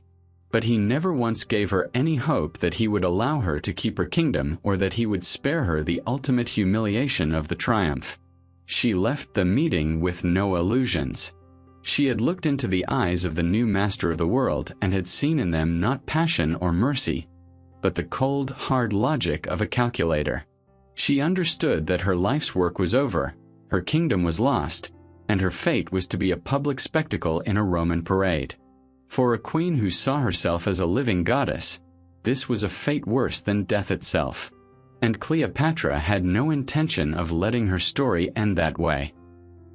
Cleopatra left her meeting with Octavian a woman with a singular, clear purpose. She was not going to Rome. She would not be the star attraction in another man's parade, a humiliated queen displayed as a trophy to a jeering mob. She was the last of the Ptolemies, a descendant of Alexander the Great, a woman who had communed with gods. Her story would end here, in her city, on her own terms. All that remained was to stage her final exit. She played her part perfectly, lulling her Roman guards into a false sense of security. She requested permission from Octavian to perform the final rites at Antony's tomb. He granted it. After a final, passionate farewell to her dead lover, she returned to the palace. She bathed, put on her most magnificent royal robes, adorned herself with her finest jewels, and sat down for a lavish final banquet with her two most loyal handmaidens, Iras and Charmian. She was preparing not for imprisonment, but for her own coronation in the afterlife. After the meal, she wrote a final letter, sealed it, and gave it to a guard to deliver to Octavian. The guard, suspecting nothing, took it and left. This was the signal. A short time later, a peasant arrived at the palace gates with a basket of fresh figs, a gift for the queen. The guards inspected it superficially, saw nothing suspicious, and allowed it to pass. Hidden beneath the top layer of fruit, according to the most famous and enduring version of the story, was an asp, a small, deadly Egyptian cobra whose bite was believed to bring a painless and sleepy death, a death fit for royalty. When Octavian received Cleopatra's letter and broke the seal, he knew instantly that she had outwitted him. The letter was not a plea for mercy. It was her last request, begging that he allow her to be buried in the same tomb as Mark Antony. Alarmed, he sent guards running to the palace. They broke down the doors to her chambers. It was too late. They found a scene of silent, regal death. Cleopatra lay on her golden couch, dressed in all her royal finery, dead. Her handmaiden Iras was dying at her feet. The other, Charmian, was already weakening, but with her last ounce of strength, she was straightening the diadem on her queen's head. One of the guards cried out in anger. Charmian, was this a good thing to do? She looked at him and, before collapsing, uttered her last words. It was a most goodly thing and fitting for the descendant of so many kings. Octavian was furious. He had been denied his ultimate prize. He brought in snake charmers, hoping they could suck the venom from the wound. But it was no use. The queen was gone. He would have to make do with parading an effigy of her in his triumph. But even in his anger, there was a grudging respect. He had met his match in political theater. He honored her final request, ordering that she be buried with full royal honors, beside the man she had loved. With Antony and Cleopatra dead, Octavian's work in Egypt was almost done. There was just one last crucial piece of business to attend to, a loose end of immense political significance. Caesarion. The 17-year-old boy, the son of Cleopatra and she had always claimed of Gaius Julius Caesar himself. While Octavian's own claim to be Caesar rested on adoption, Caesarion was, potentially, Caesar's son by blood. As long as he lived, he represented a rival claim, a potential rallying point for any future opposition. His mother had sent him away for safety, on a route to India. But Octavian's agents intercepted him and persuaded him to return, promising that he would be allowed to rule. It was a lie. Octavian convened his council of advisors to debate the boy's fate. The advice he received from one of his tutors, a philosopher named Arrius Didymus, sealed Caesarion's doom. The philosopher cleverly paraphrased a line from Homer's Iliad, which said, It is not good to have many leaders. Arius adapted it, telling Octavian, uk agathon polyquirone. It can be translated as, a multiplicity of rulers is no good, but the implication was clear. Octavian is said to have repeated the line, adapting it with his own cold pragmatic twist. Too many Caesars is a bad thing. The decision was made. Caesarion was quietly and efficiently executed. With that single ruthless act, Octavian extinguished the last spark of the Ptolemaic dynasty and, more importantly, eliminated the only other person on earth who could claim to be Caesar's son. His status as the sole undisputed heir was now absolute and unchallengeable. In a display of calculated clemency, however, he spared the other children. The 3 children Antony had with Cleopatra, the twins Alexander Helios and Cleopatra Selene, and the younger Ptolemy Philadelphus, were shipped to Rome. There, in a final poignant irony, they were given into the care of the woman their father had abandoned and their mother had defeated. Octavian's noble sister, Octavia. She raised them alongside her own children. Egypt itself, the ancient and fabulously wealthy kingdom, was no more. It was not turned into a regular Roman province under the control of the Senate. In a move that demonstrated his new absolute power, Octavian annexed it as his own personal private estate. It would be governed by a prefect he appointed himself, not from the senatorial class, but from the lower equestrian order, ensuring the governor's total loyalty to him. The immense wealth of the Ptolemies now flowed directly into his personal treasury, making him wealthier than the Roman state itself. And, crucially, he now controlled Rome's grain supply, giving him a permanent stranglehold over the city's food and therefore its population. The year was 30 BC. The civil wars, which had raged for a century, were finally over. All his rivals were dead. The world was at peace. And one man, a man who was not yet 33 years old, stood alone and supreme, the sole master of the entire Roman world. The ruthless revolutionary Octavian was about to begin his greatest and most difficult task, transforming himself into the wise and benevolent statesman Augustus. In August of 29 BC, the new master of the world returned to Rome. For 3 consecutive days, the city witnessed the most spectacular triumphal procession in its history. On the first day, he celebrated his victories in Illyria. On the second, the naval triumph of Actium. But the third day was the grand finale, the triumph over Egypt. For the first time, the unimaginable wealth of the Ptolemaic dynasty was paraded through the streets of Rome. There were wagons piled high with gold, silver, and ivory, statues of exotic gods, and representations of the River Nile. An effigy of the dead Queen Cleopatra was carried on a litter, depicted with the ASP on her arm, a substitute for the real prize he had been denied. The spectacle was a stunning display of his absolute power, the final definitive end to the century of civil war. He was now 33 years old, and he held more power in his hands than any Roman in history. He commanded all of the legions. He was personally wealthier than the state itself. The Senate was filled with his own appointees. The people adored him as the man who had brought peace and ended the famines. He was, in all but name, an absolute monarch. And that was the problem. This was his greatest challenge, a puzzle that had cost his adoptive father his life. The Romans had an ancient, deep-seated, and violent allergy to the very idea of a king. The word rex was political poison. Caesar had been murdered because his enemies feared he would crown himself. Octavian knew that if he made the same mistake, if he tried to establish a formal, Hellenistic-style monarchy, he would meet the same fate. How could he keep the power of a king without the title? How could he rule a republic that was no longer a republic? His solution was a work of political genius, a masterpiece of illusion and calculated ambiguity that would define the next 3 centuries of Roman history. He did not act quickly. He spent 2 years carefully laying the groundwork, ruling alongside his trusted partner Agrippa as a traditional annually elected consul.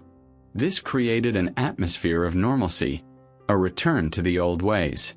He governed effectively, restoring order and beginning the reconstruction of the city. He was biding his time, waiting for the perfect moment. That moment came on the 13th of January, 27 BC. He convened a meeting of the Senate. What followed was one of the greatest pieces of political theater ever performed. He stood before the assembled senators, men who owed their careers, their wealth, and in many cases, their very lives to him, and he delivered a carefully prepared speech. He announced that the emergency was over. The civil wars had been won.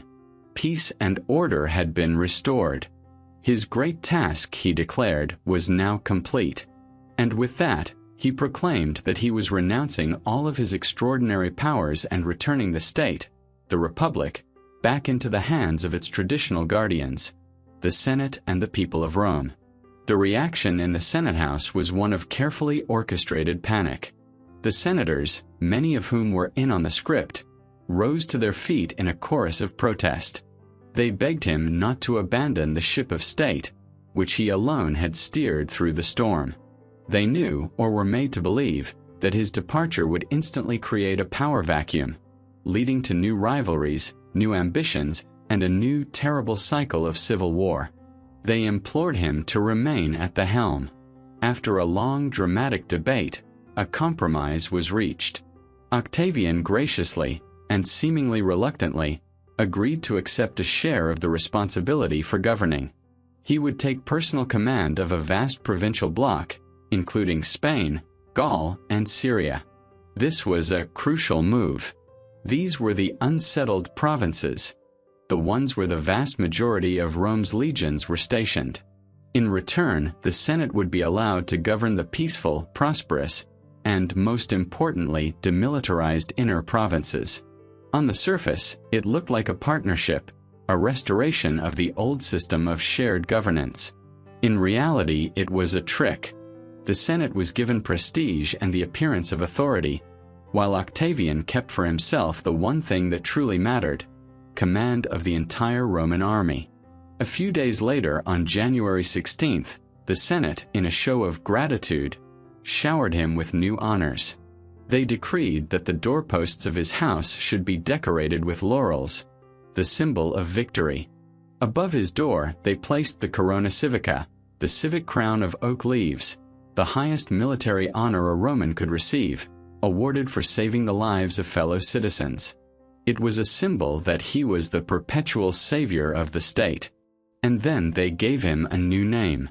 Some suggested he be called Romulus, after the city's mythical founder. But that name had too many kingly and tyrannical overtones. Instead, they settled on a different title, one that was unprecedented and carried a powerful religious, rather than political weight. They named him Augustus. The word was difficult to translate. It meant the revered one, the illustrious one, or the majestic one. It was a word that had previously been used for sacred places or religious rituals. It did not make him a king or a dictator. It did something far more clever. It elevated him above all other human beings, placing him in a category of his own, a figure of semi-divine authority and prestige, without granting him a single specific political office. The revolution was complete, and it had been disguised as a restoration. The Republic, on paper, was restored. The Senate met, magistrates were elected. But it was all a facade. The real power, military, financial, and now religious, was concentrated in the hands of one man. He was not a king. He was the princeps, the first citizen. And he was Augustus, the revered one. He had solved the puzzle. He had invented the Roman Empire. The political settlement of 27 BC was a brilliant piece of theater, but it was not a final solution. It was an improvised structure, and it had a critical weakness. For the first 4 years of his new reign, Augustus held the office of consul every single year, consecutively. While this gave him legitimate executive authority in Rome, it was a flagrant violation of republican tradition, which dictated that a man should hold the consulship only occasionally. This monopolization of the state's highest office bred resentment among the ambitious nobles of the Senate, who saw their own path to glory blocked. More dangerously, it meant that his entire authority was still tied to a traditional annually elected office.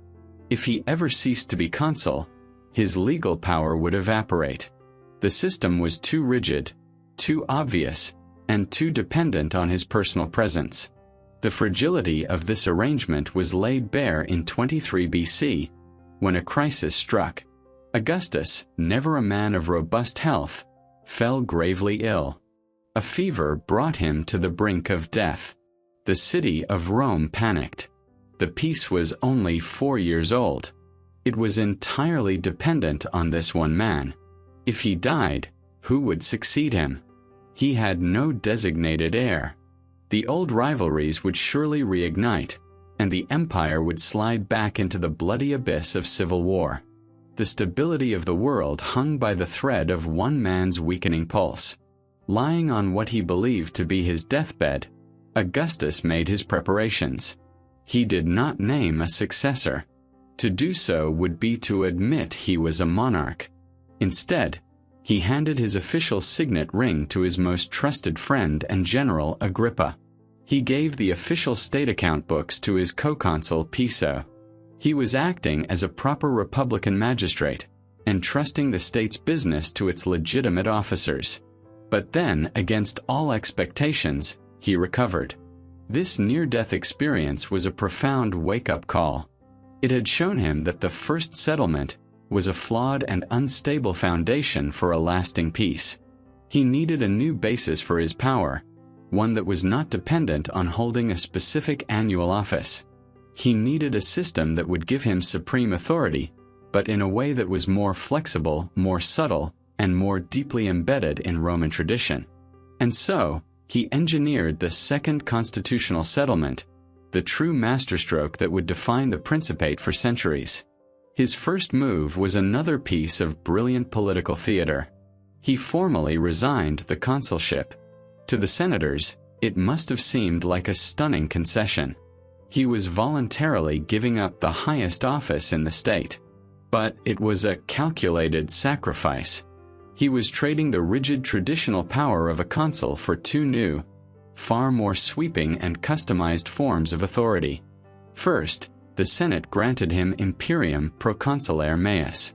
This complex legal term was the new foundation of his military power. Imperium was the Roman right to command armies. Proconsulare meant that his command was like that of a proconsul, a provincial governor. The key word was meus, meaning greater or supreme. This gave him the ultimate authority over every single governor and every single legion in the entire empire, all the time, regardless of whether he was in Rome or not. He was now the permanent supreme commander-in-chief of all Roman armed forces, his authority legally superior to that of every other general and official. This was his military superpower. But it was the second power that was the true work of genius. He was granted for life the tribunicia potestas, the full powers of a tribune of the plebs. In the Old Republic, the tribunes were the elected protectors of the common people. Their office came with two extraordinary privileges. First, their person was sacrosanct, meaning they were legally inviolable.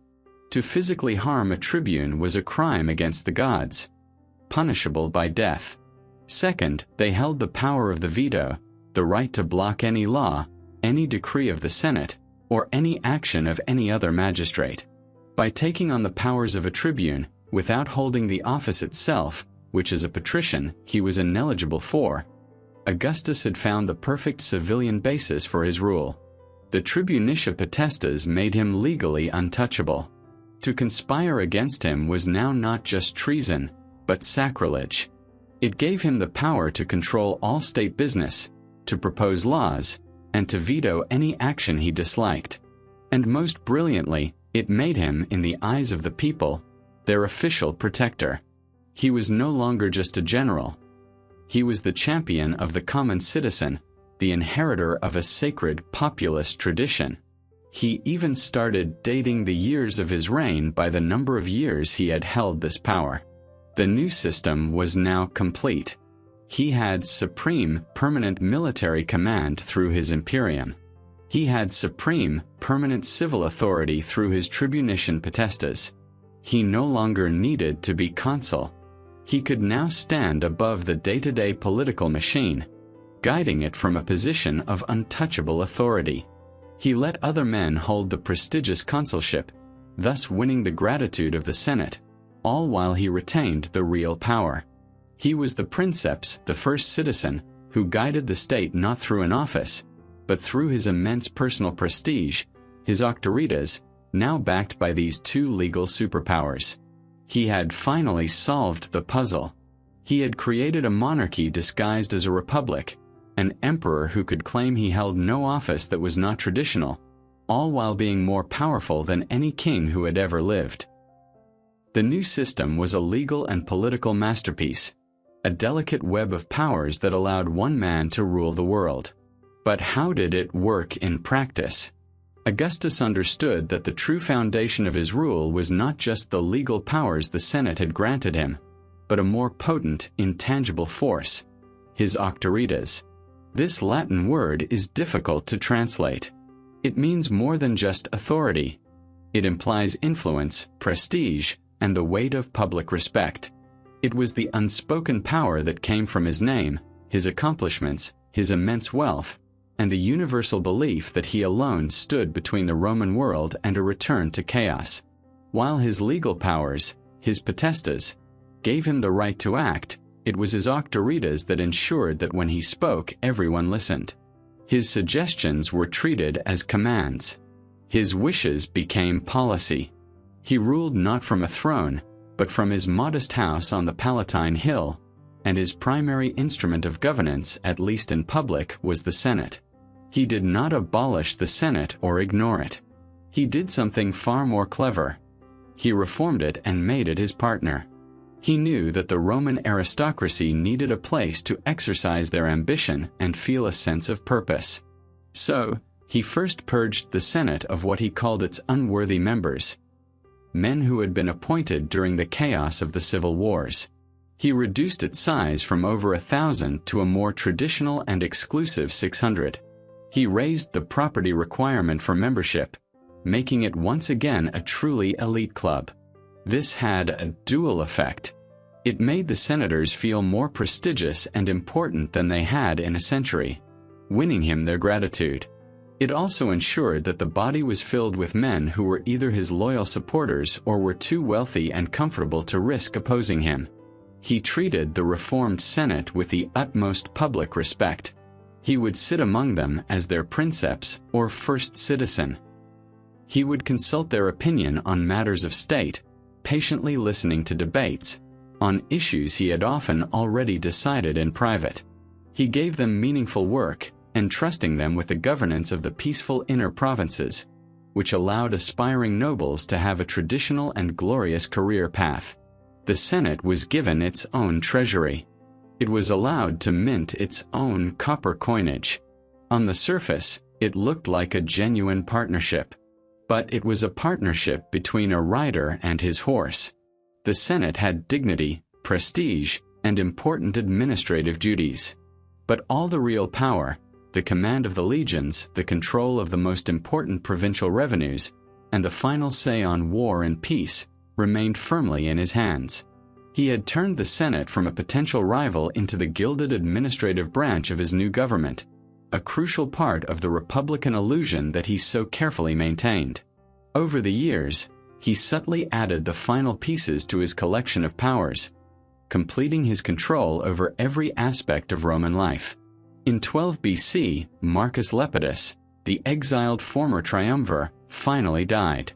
Lepidus had been allowed to retain the prestigious lifetime title of Pontifex Maximus, the chief priest of the Roman state religion. Upon his death, Augustus was duly elected to the position. This was a critical final step. He now added supreme religious authority to his supreme military and civil authority. He was the official intermediary between the Roman state and the gods. He controlled the calendar, oversaw all the major priesthoods, and became the ultimate arbiter of what was sacred and what was profane. The final honor was the one he claimed to value most. In 2 BC, after nearly 40 years of peace and stable rule under his guidance, the Senate, in a grand gesture of gratitude, bestowed upon him a new title, Pater Patri, the Father of the Fatherland. This title granted him no new legal powers. Its authority was purely moral, but it was immense. It officially cast him not as a master, but as the benevolent patriarch of the entire Roman people. He was the father, and all Romans were his children, under his care and protection. And so the system was complete. He was not a king. He was not a dictator. He was a new kind of political being, a man who ruled with absolute power, yet held no single office that was on its own monarchical. He was the princeps, the first citizen, who guided the Senate. He was Augustus, the revered one, whose auctoritas was unmatched. He was the supreme commander of the armies, through his imperium. He was the sacred protector of the people, through his tribunician power. He was the chief priest, through his role as Pontifex Maximus. And he was the father of his country. He had assembled the powers of all the great republican offices in his own person, leaving the empty titles and dignities for others to enjoy. The revolution was over. The task of ruling had begun. With his legal powers now firmly and subtly established, Augustus turned his attention to the soul of Rome itself.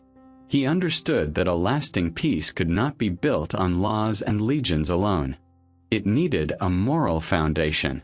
He genuinely believed, or at least he wanted others to believe, that the century of civil war had been caused by a catastrophic collapse of Roman character. The old virtues, piety towards the gods, respect for family, duty to the state, and personal discipline, had been abandoned in a mad scramble for wealth and power.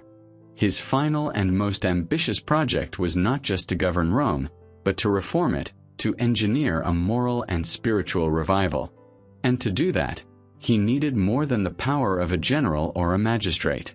He needed the authority of a father. For decades, he had carefully cultivated this paternal image. He was the benevolent provider who ensured the grain supply.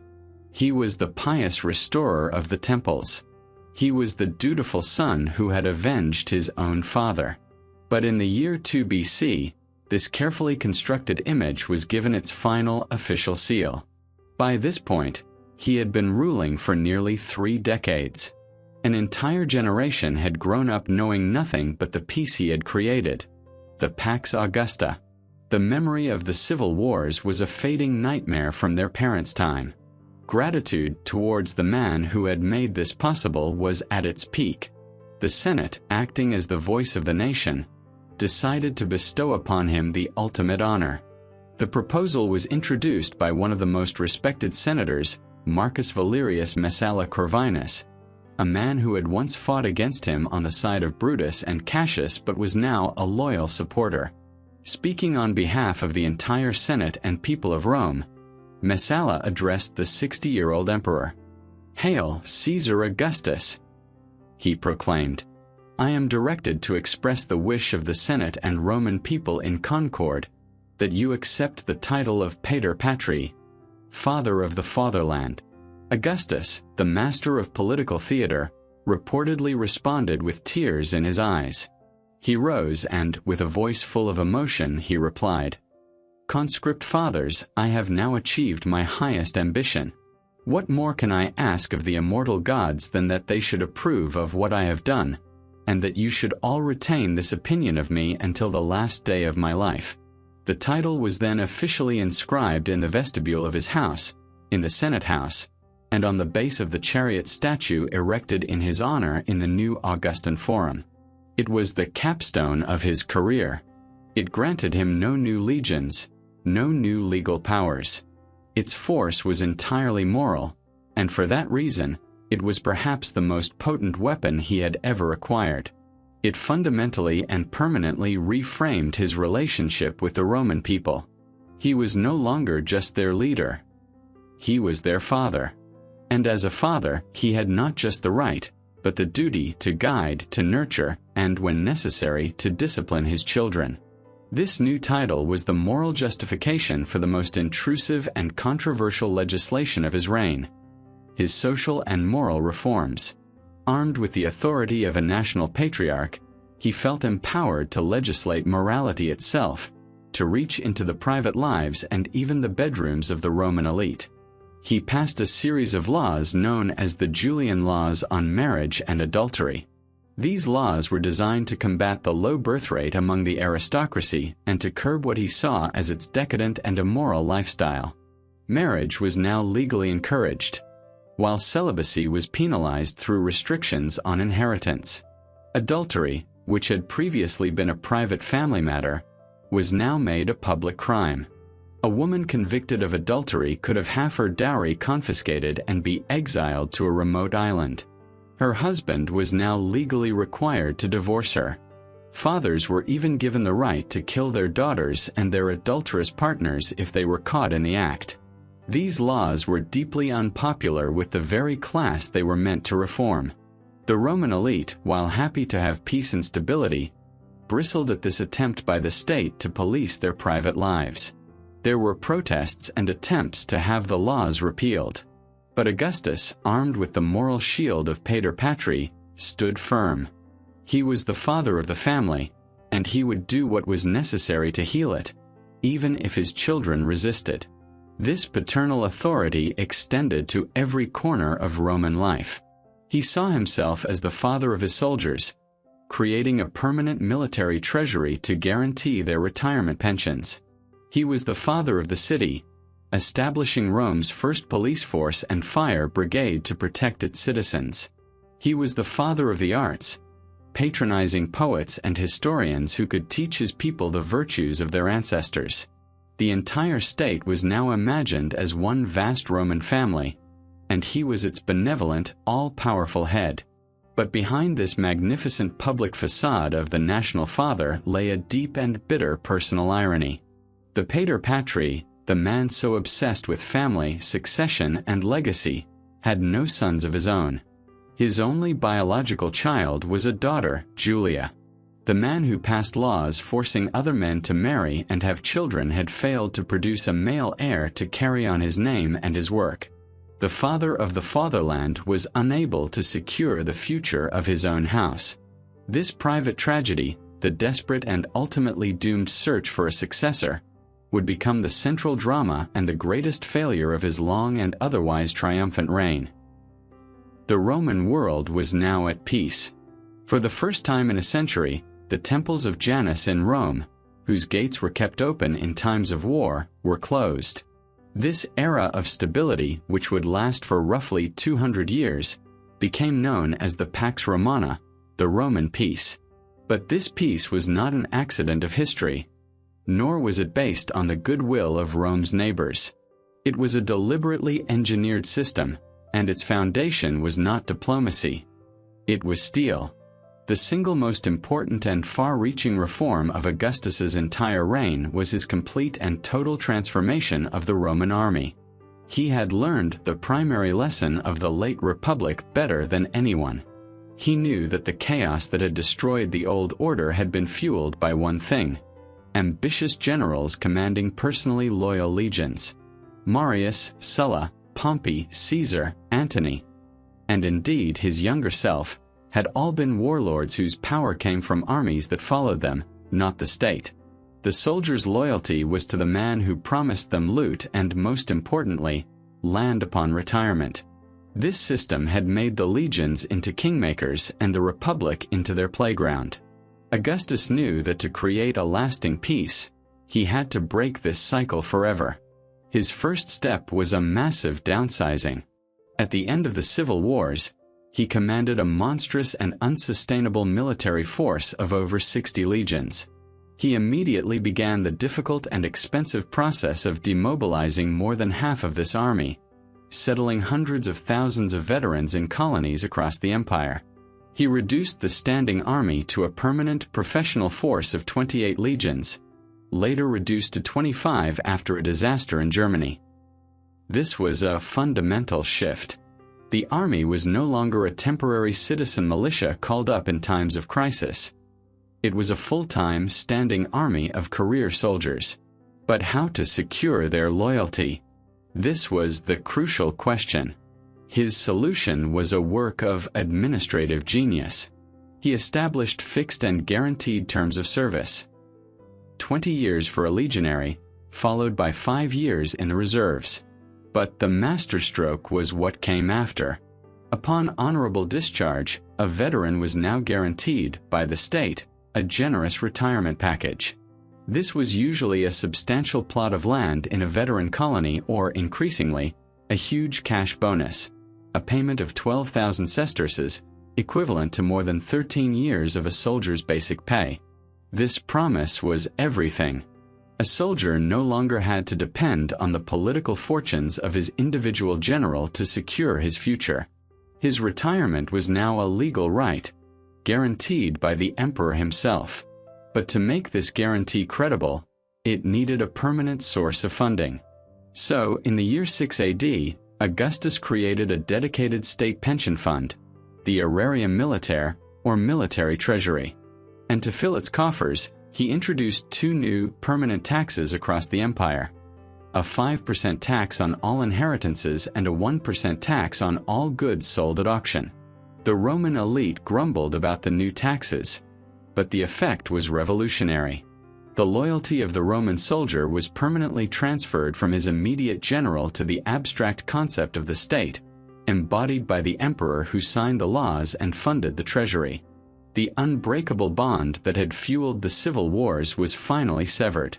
The third step was strategic deployment. He pulled the legions out of Italy and the heart of the empire. They were permanently stationed in the frontier provinces where the fighting was, along the Rhine River in Germany, the Danube River in the Balkans, and in Syria, facing the Parthian Empire. This had 2 benefits. It provided a permanent defensive shield for the peaceful inner provinces. And, crucially, it kept the bulk of the army far from the political center of Rome, reducing the risk of military coups. But while the legions guarded the frontiers, he knew he needed an elite force to secure his own power in the capital. So he took the old republican tradition of a general's bodyguard, the Praetorian Guard, and transformed it into a permanent, powerful institution. 9 cohorts, nearly 10,000 elite soldiers recruited exclusively from Italy, were established as the official garrison of Rome. They received double the pay of a regular legionary and served a shorter term of 16 years. They were his personal army, the ultimate enforcers of his will, a visible and ever-present symbol of the emperor's power. While this solved his immediate security problem, he had also created a new and dangerous political player, a force that would, in future generations, become the very kingmakers he had sought to eliminate. This reformed army was the true bedrock of the Pax Romana. It was a professional, highly trained, and permanently funded military machine, loyal not to ambitious individuals but to the imperial system itself.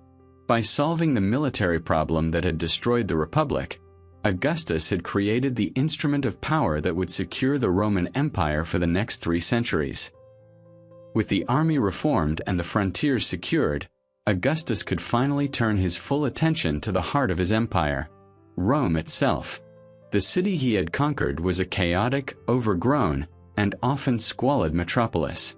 It was a city of narrow streets, fire-prone wooden tenements, and public monuments that had crumbled from a century of neglect. Augustus famously boasted late in his life, "I found Rome a city of brick and left it a city of marble." This was not an idle boast. His reign witnessed the most ambitious and transformative urban renewal project in the city's history.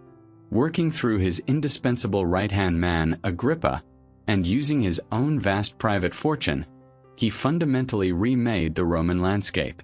He built the city's first public library, constructed new theaters and amphitheaters, and repaired 82 different temples.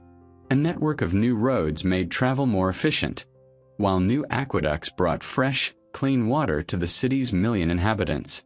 For the first time, Rome had a permanent fire brigade and a form of police force to patrol the streets at night, bringing a new level of safety and order to daily life. The crown jewel of his building program was the magnificent new Forum of Augustus, built right next to the old Roman Forum. It was a spectacular public space, lined with gleaming marble colonnades and filled with statues of the great heroes of Roman history. At its heart stood a massive, opulent temple dedicated to Mars' altar, Mars the Avenger. This was the fulfillment of a vow he had made on the battlefield of Philippi 40 years earlier. It was a permanent monument to his successful vengeance for his father's murder. But it was also a statement about his new regime. The Forum was a physical embodiment of the peace and order he had brought, a testament to the fact that the chaos was over and a new golden age, built on piety and tradition, had begun. But for Augustus, rebuilding Rome in marble was only half the task. He needed to rebuild the character of its people. As Pater Patri, the father of the fatherland, he saw it as his solemn duty to lead a moral and spiritual regeneration. He believed the old Roman virtues of discipline, piety, and devotion to family had been eroded by the wealth and luxury of empire, and that this moral decay was the root cause of the civil wars. His solution was to use the power of the state to enforce virtue, a project of social engineering that was both deeply traditional and radically intrusive. This project took the form of his famous Julian laws on marriage, passed around 18 BC. They were a direct assault on the lifestyles of the Roman elite. For generations, the birth rate among the old aristocratic families had been declining. Many nobles avoided the obligations of marriage and fatherhood, preferring a life of casual affairs and personal freedom. Augustus saw this as a demographic and moral crisis. His laws were designed to reverse this trend. The new legislation offered significant political and financial advantages to men who married and had children. A man with 3 or more children, a status known as the ius trium liberorum, was granted special privileges, such as being able to stand for political office at a younger age. Conversely, the unmarried and the childless were heavily penalized. They were barred from receiving certain types of inheritances and were publicly discouraged. The message was clear. A good Roman's first duty was to the family, to produce the next generation of leaders and citizens. Even more controversially, the laws intruded directly into the Roman bedroom. Adultery was declared a public crime. A husband was now legally obligated to prosecute his unfaithful wife. A convicted woman faced financial ruin and exile. Her adulterous lover could be exiled as well, and if he was caught in the act by the woman's father, the father had the legal right to kill him on the spot. This was a dramatic shift, turning a private disgrace into a matter for the criminal courts. The laws were met with widespread resentment and resistance from the very class they were meant to reform. The senators and equestrians who had cheered Augustus as their savior from civil war now found his paternal authority to be an oppressive burden. They protested, they tried to find legal loopholes, but Augustus was implacable. He saw himself as a doctor administering a bitter but necessary medicine to a sick patient. He was restoring the moral backbone of Rome, whether the Romans wanted it or not. This massive program of physical and moral reconstruction was the central work of his long reign. He was not just a ruler. He was a nation builder, attempting to shape every aspect of Roman life, from the stones of its temples to the morals of its citizens. He was crafting a new Roman identity, one based on peace, piety, family, and order, all under his own benevolent and watchful eye. He was the father of the new Rome, a city of marble filled with virtuous families. It was a magnificent and noble vision, but it was a vision that would soon be shattered by a devastating and deeply personal crisis within his own house. The father of the fatherland had rebuilt Rome in marble and had tried to rebuild the Roman soul with laws. But behind the magnificent facade of the benevolent patriarch, A deep and painful personal drama was unfolding. The entire Augustan system, for all its legal complexity and military might, had a single fatal flaw. It was entirely dependent on one man. And that man was mortal. The question of what would happen after he was gone, the question of the succession, became the central and agonizing obsession of his long reign. And it was a quest that would be cursed by tragedy at every turn. As a man who had built his career on the concept of inheritance, he was determined that his successor would come from his own bloodline. But Augustus had no sons. His only child from his second marriage was his daughter, Julia. She was intelligent, beautiful, and high-spirited, and she was the sole vessel for all of his dynastic ambitions. He could not pass power to her directly. The idea of a ruling woman was unthinkable to the Romans, but he could pass it to the man she married and to the children she produced. Her life became a political tool, her marriages a series of strategic moves in her father's desperate search for an heir. The first candidate was the darling of Rome, Marcus Claudius Marcellus. He was Augustus's nephew, the son of his beloved sister Octavia. He was young, handsome, and immensely popular with the people. In 25 BC, Augustus married the 17-year-old Marcellus to the 14-year-old Julia. He began to shower the young man with honors, fast-tracking him for a political career. The message to the Roman world was clear. This was the chosen one, the future of the regime. The poets wrote of him, the people adored him. The succession seemed secure. Then, just 2 years later, in the fateful year of 23 BC, Marcellus fell ill with a fever and died. He was only 20 years old. The death of his first chosen heir was a devastating personal and political blow to Augustus, a grief from which he never fully recovered. Forced to start again, Augustus turned from the promising youth to the proven veteran. His next choice was a man of no glamour, but of unparalleled ability and loyalty. His lifelong friend, Marcus Vipsanius Agrippa. The great general was already happily married. Augustus, with his customary ruthlessness in matters of state, ordered him to divorce his wife and marry the young, widowed Julia. It was not a love match. It was a dynastic necessity. Agrippa, ever the dutiful servant, obeyed. The union proved to be a success, at least from a dynastic perspective. Julia gave birth to 5 children, including, most importantly, 2 boys. Gaius Caesar, born in 20 BC, and Lucius Caesar, born in 17 BC. Augustus was ecstatic. The succession was finally secure. He immediately and formally adopted his 2 young grandsons as his own sons. They were no longer Agrippa's children. They were now Gaius Julius Caesar and Lucius Julius Caesar, the direct heirs of the emperor. He doted on them, personally overseeing their education, and he began to groom them for their future role, introducing them to public life and granting them honors far beyond their years. The problem, it seemed, was finally solved. He now had 2 healthy, promising sons to carry on his name and his work. But while his grandsons were growing up, his daughter's life was spiraling out of control. Julia was a woman of sharp intellect and passionate appetites, and she chafed under the suffocatingly austere and moralistic climate her father had created. After Agrippa died in 12 BC, she was forced into a third, deeply unhappy marriage with her stepbrother Tiberius. While her father was passing laws to punish adultery and promote marital fidelity, Julia was secretly leading a life of scandalous promiscuity. It was not just a private rebellion. It was a public one. She and her circle of aristocratic lovers reportedly held drunken orgies in the Roman Forum itself, defiling the very heart of her father's new moral order. For years, Augustus, the all-powerful ruler, was seemingly the last man in Rome to know the truth. When he was finally presented with undeniable evidence of his daughter's conduct in 2 BC, his reaction was volcanic. He was not just a shamed father. He was the pater patri, the great moral legislator whose own child had made a public mockery of his life's work. His shame and fury were boundless. He had his daughter arrested.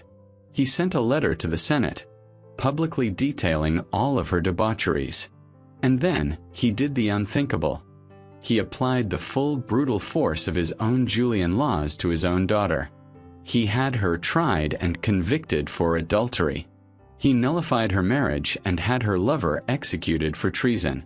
And then he, the father of the fatherland, personally sentenced his only child to exile. She was banished to Pandateria, a tiny, barren, and treeless island prison in the Mediterranean Sea. He forbade her from having wine or any male visitors. He never forgave her. He never saw her again. When she died in exile years later, he ordered that her body not be buried in the family mausoleum. The man who had tried to legislate morality for an entire empire had been forced to admit a devastating defeat in his own home. He had solved the problem of his daughter, but his hopes for the future now rested entirely on her two sons, his beloved grandsons Gaius and Lucius. The man who had tried to legislate the morality of an empire had been forced to condemn his own daughter. But he took comfort in the fact that the future of his dynasty was secure, resting on the shoulders of his two beloved grandsons and adopted sons, Gaius and Lucius Caesar. They were young, popular, and being carefully groomed for power. But the cruel fate that had haunted Augustus's house was not yet finished with him. The final act of his personal tragedy was about to unfold. In the year 2 AD, Lucius Caesar, the younger of the two boys, was sent on a mission to Spain. On the journey, he fell ill and died suddenly in Massilia, modern Marseille. He was only 19 years old. Augustus was heartbroken, but his hopes now rested entirely on the elder grandson, Gaius. Gaius was in the east at the time, commanding an army in Armenia. 2 years later, in 4 AD, during a minor siege, he was wounded by a stray arrow. The wound did not seem serious at first, but it festered. His health, never robust, began to fail. He resigned his command and began the long journey home, but he never made it. He died in a town in Lycia. He was 23. The news was the final, devastating blow. Augustus was now an old man, well into his 60s.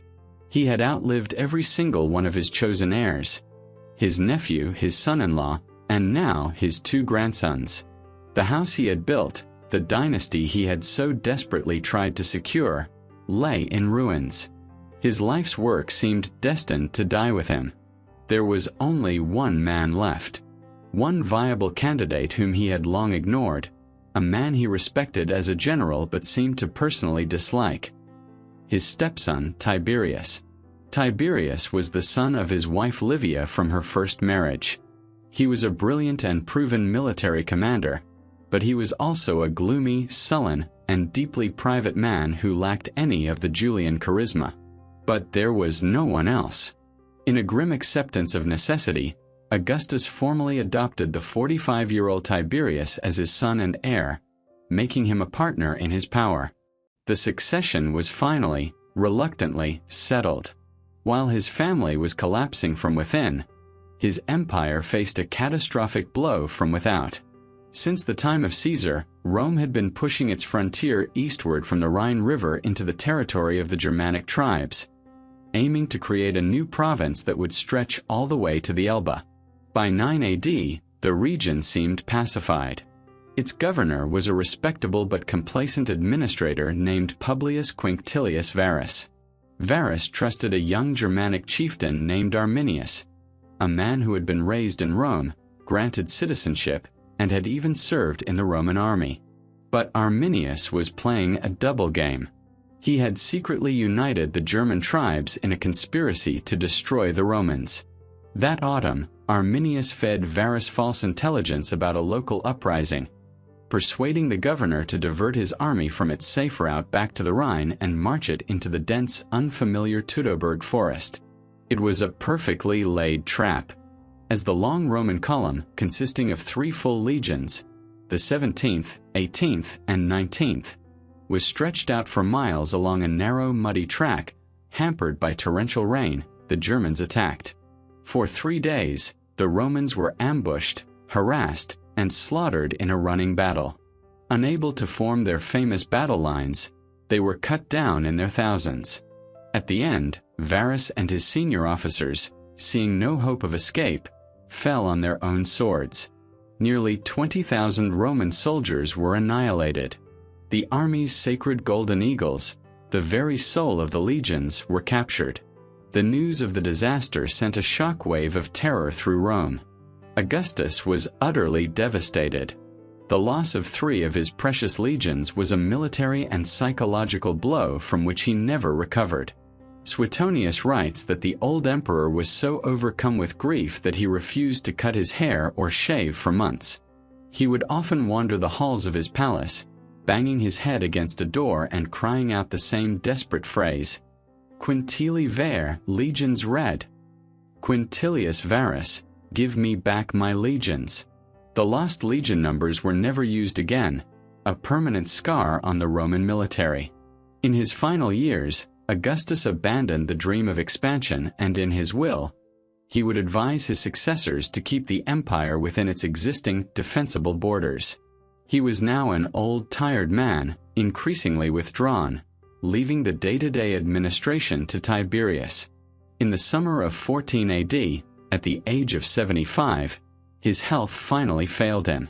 He died on the 19th of August, in the same house in the town of Nola where his biological father had died 72 years earlier. His end, like his life, was a carefully managed performance. Gathering his friends around his deathbed, he asked them if he had played his part well in the comedy of life. And then, quoting a line from a Greek play, he said, "If the play has pleased you, then applaud." His final words were for his wife of 51 years, Livia, who was with him at the end. "Livia," he said, "remember our marriage. Live on and farewell." His will was read in the Senate.